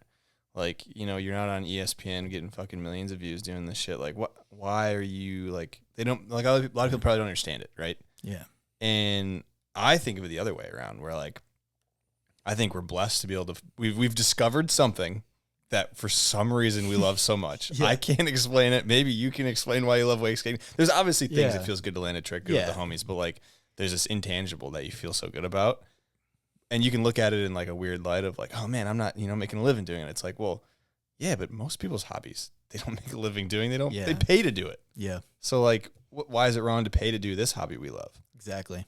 Rather And- than, yeah. And give it your all. Yeah. So I think that's It's a good answer. Yeah, it's crazy for sure. It doesn't make sense to most people, but like that's kind of why it attracts the kind of Different, people. yeah. That's why it attracts a different person. You know, it doesn't have to financially make sense. Like I don't have a choice. Like if it wasn't this, I probably would have discovered something else and been giving it my all. Yeah. You know, and like getting broke off and not making money or not being good enough to make money, which who knows. Maybe it won't always be like that, but it is right now. That's Yeah. for damn sure. I'm paying to do it. Yeah. So, yeah, that's what we do. So where do you pull your inspiration from wake skating now to kind of keep it fun, keep it lively for you? Since you've been doing it for so long. I pull it from outside sources. Outside of wake skating? Outside of wake skating. I watch wake skating videos, of course, but like just kind of other people that are in the top of their game in other worlds. I draw inspiration from that. Other athletes typically. Yeah. So because if Across you the draw board. outside of it, there's infinite. You can pull from. But if you're only pulling from inside of what you're doing, it's very limited in our world of wakeboarding, wake skating. extremely limited. There's almost nothing to pull from. Yeah. Even if you include wakeboarding. Yeah. In my mind, at least. Maybe there's a lot more in wakeboarding, but. And you ain't pulling from wakeboarding. We spin cab. Yeah, you guys do. You guys do cab threes off the kicker. Okay, so we got a. Yeah, it's all outside. It's all, pretty much. It's fun that way. There's so much you can pull man, from. it's so cool. I mean, and it's just really like I like to find passionate people. You know, whether or not they're making money from what they're doing also is like aside from the point for me. But if you're like super passionate about hunting and you're able to talk about hunting in the same way that I like feel and talk about wake skating, where I'm like, no, I'm out here sacrificing everything, a comfortable life, everything, because I love this so much and I don't have a choice, because if I was living a comfortable life, I would be miserable. Yeah. I don't have a choice. This is how I have to do it. So if you can talk about it like that, then I like find inspiration from those kind of people. True. 100%. Yeah. Interesting. Yeah, that's a good point, and I think it's important to take inspiration from outside. It's like, yeah, it develops style and everything. So we got another Instagram question from RW Will Race, and they're wondering, how do we get more younger kids involved in wake skating? Most of the comps I watch online have half the commentators are half drunk and can barely put together sentences that people can barely understand. And so I think that's kind of pointed towards like the next gen. Yeah. Yeah, I agree. Kind of a little dig on the second part of that, but he's not wrong. Needed to be said, maybe. For sure. There was some rowdy commentating that I went back and listened to last year, and I was like, oh, that's crazy. For PWL or just some other contests you're watching, or just in general? Just in general. Yeah. I think to get other riders involved, or like younger riders involved, it doesn't necessarily have to be competition, but like events have to happen. Like that's how you create a community and excitement about something, and they're out here meeting riders and seeing you go. I mean, that's seeing people wake skate in real life when I was a kid was getting me so stoked to go. Like, I watched multiple toe jams before I ever went and like entered one. Drove to Orlando and, you know, get to go watch Ben Horan ride behind a jet ski and go do back lip, go do freaking kickflip and backside flip, and, you know, oh shit, Austin Pastura, and this kid's my age and he's in this and he's shredding way harder than I think I ever will be able to. This is crazy. So then you go home and you're juiced. So for sure, having family friendly like contests that they can watch, but also maybe events that they can ride in where like the riders are just helping teach them how to even wake skate or what this is all about. Yeah, 100%. I think events is like that. I've been kind of coming to that realization lately of just like, dude, I have entire events planned like in my notebook, but there's just no way to make it actually happen. Dots and stuff. Yeah. There's no way to make it. For me, I don't have the resources. Yeah. I feel like maybe I'm wrong. Hit me up if I got the resources. What do you need for an event? Like, I mean, you're maybe talking like, about at a wake park, or like? Yeah, like at a wake park, I got some cool stuff that I'm hyped on actually, like all planned out, like fully planned in the notebook, ready to roll. Everything's ready to go. Yeah. Yeah, I think events those are huge. Because, getting together, hanging out, talking. That's what it takes, for sure. Having a good time. But again, it kind of comes back to the wake parks in America. They're so spread out. We're so spread out, and it's hard to like have an event at any park in America, for sure. Yeah. I think. Tough. It is tough for sure. You got to put a lot of effort into the events, into a park here. But I mean, there's some new cables getting built, so we'll see. I mean, maybe the one in Canada could be a good one, because I feel like there's a solid 2.0 culture in Canada. Yeah, like up in that area, they're all the rail yard, kind of close. Rail yard in Canada had a solid scene when I was up there for the PWL. That was cool. There you go. Some wake skaters up there. Yeah, just need more. Just need a lot more. Hundreds more cables. Yeah. All right. I mean, we got one last one from your biggest fan. Okay. When is the last time you paddled out and surfed a wave? It's been too long. When was the last time, Travis? You do live in Florida. I live on the Gulf Coast. No, I think probably a year ago since I surfed. Okay. I'm a busy man. In the summer, I'm just fully dedicated to wake skating. I've been on the road, like, usually almost like landlocked to wake skate, Sure. you know, Yeah. from like May until November. And then when I get home from that, I'm just on the work grind. I would feel like I maybe surfed last winter once, but I can't recall. Okay. Just curious. Yeah. Your biggest fan. I just going to the gym every day and then going to work every day. Yeah. That's it. All right. So no surfing in a while, but I'm trying to become a surfer again. Okay. That was the first thing I ever did. I like barely remember learning. So I grew up surfing every time there was waves Yeah. in the Gulf Coast and doing some surf trips to the East Coast. And no, I miss it. Biggest fan will be back. Okay. All right. I mean, that's all I got on my list. I'm sure there's a bunch of other shit we could talk about, but I mean, is there anything else you want to touch on here before we wrap this up? Shoo. Yeah. 2 hours, 40 minutes. That's it. We got another 2 hours. Let's go, dude. You bring the topics, bud. I'm down. Man. Phil. Dude, thank you for having me on and Dude, talking about thanks wake for coming skating. on, This has bro. been so sick. This is crazy. I don't really get to talk about wake skating so long, It's so a lot of much. fun, It's dude. awesome. Yeah. It's a good time. I think we need to get you, maybe Tad and TJ. That might be a good squad. That'd be super fun. Yeah. That'd Maybe be Nick a Taylor, sick too. Nick squad. Taylor, if you're out there, you come back Yeah. to Florida, let me know. Yeah. Come on. Be a good one. Nick's visiting Yeah. here and there. What Let's else? go. I mean, anything else you got? Anybody you want to thank? Anything? Yeah, I mean, thanks to everybody that loves wake skating or just likes the content that I put out. I appreciate it. Kind of like the messages I get freaking fire me up whenever I get a message about wake skating, and I'm just gonna keep doing what I'm doing. Yeah. I think it's cool. I wake up every day and I just pretend like I'm a Red Bull athlete straight up for like the last 3 years. Like, what would I do? How am I living if I'm on Red Bull? And so I wake up, I go to the gym, and then I go to work, unfortunately. You wouldn't probably be doing that if you're. Yeah. But before I had the day job, I was going to the skate park because I didn't have access to wake skating. So I go to the gym, skate park, and then work. But now I got a day job and night job. So What are you doing day job and night job? work construction, 8 to 4:30, and then I wait tables 5 to 10. Damn. I do that like 3 to 4 days a week. Jeez. Yeah, have to be able to afford to go wake skating, bro. That's how you got the jet ski. That's how I got the jet ski Okay. and the truck. Oh, and the truck. Yeah. Yeah, I guess it makes sense. we're fired up. I had to do, like I was saying kind of earlier, I had to kind of do some lifestyle changes because I felt like I had all this time to go wake skating and no access to it, and I wasn't like getting. This more- is when you were just doing the serving job or whatever. Yeah. Okay. So I would- you're free during the day. Yeah, and I would wait tables all through the season. We got a super busy season on Anna Marie Island, and you can make great money waiting tables. Yeah. And I would quit my job for the summer. They know the deal. Like, these are my friends. I've been working for them on and off for like 10 years. Yeah. And then quit the job for the summer, go wake skating, spend all my money, and then come back and start waiting tables again. And it was sick, but it was like starting to take a toll on my mind. Like I said, I was like at the spot, like talking to myself. Stressful. All crazy. Like, you know, the homies, they flew me out here. They're paying for the Airbnb.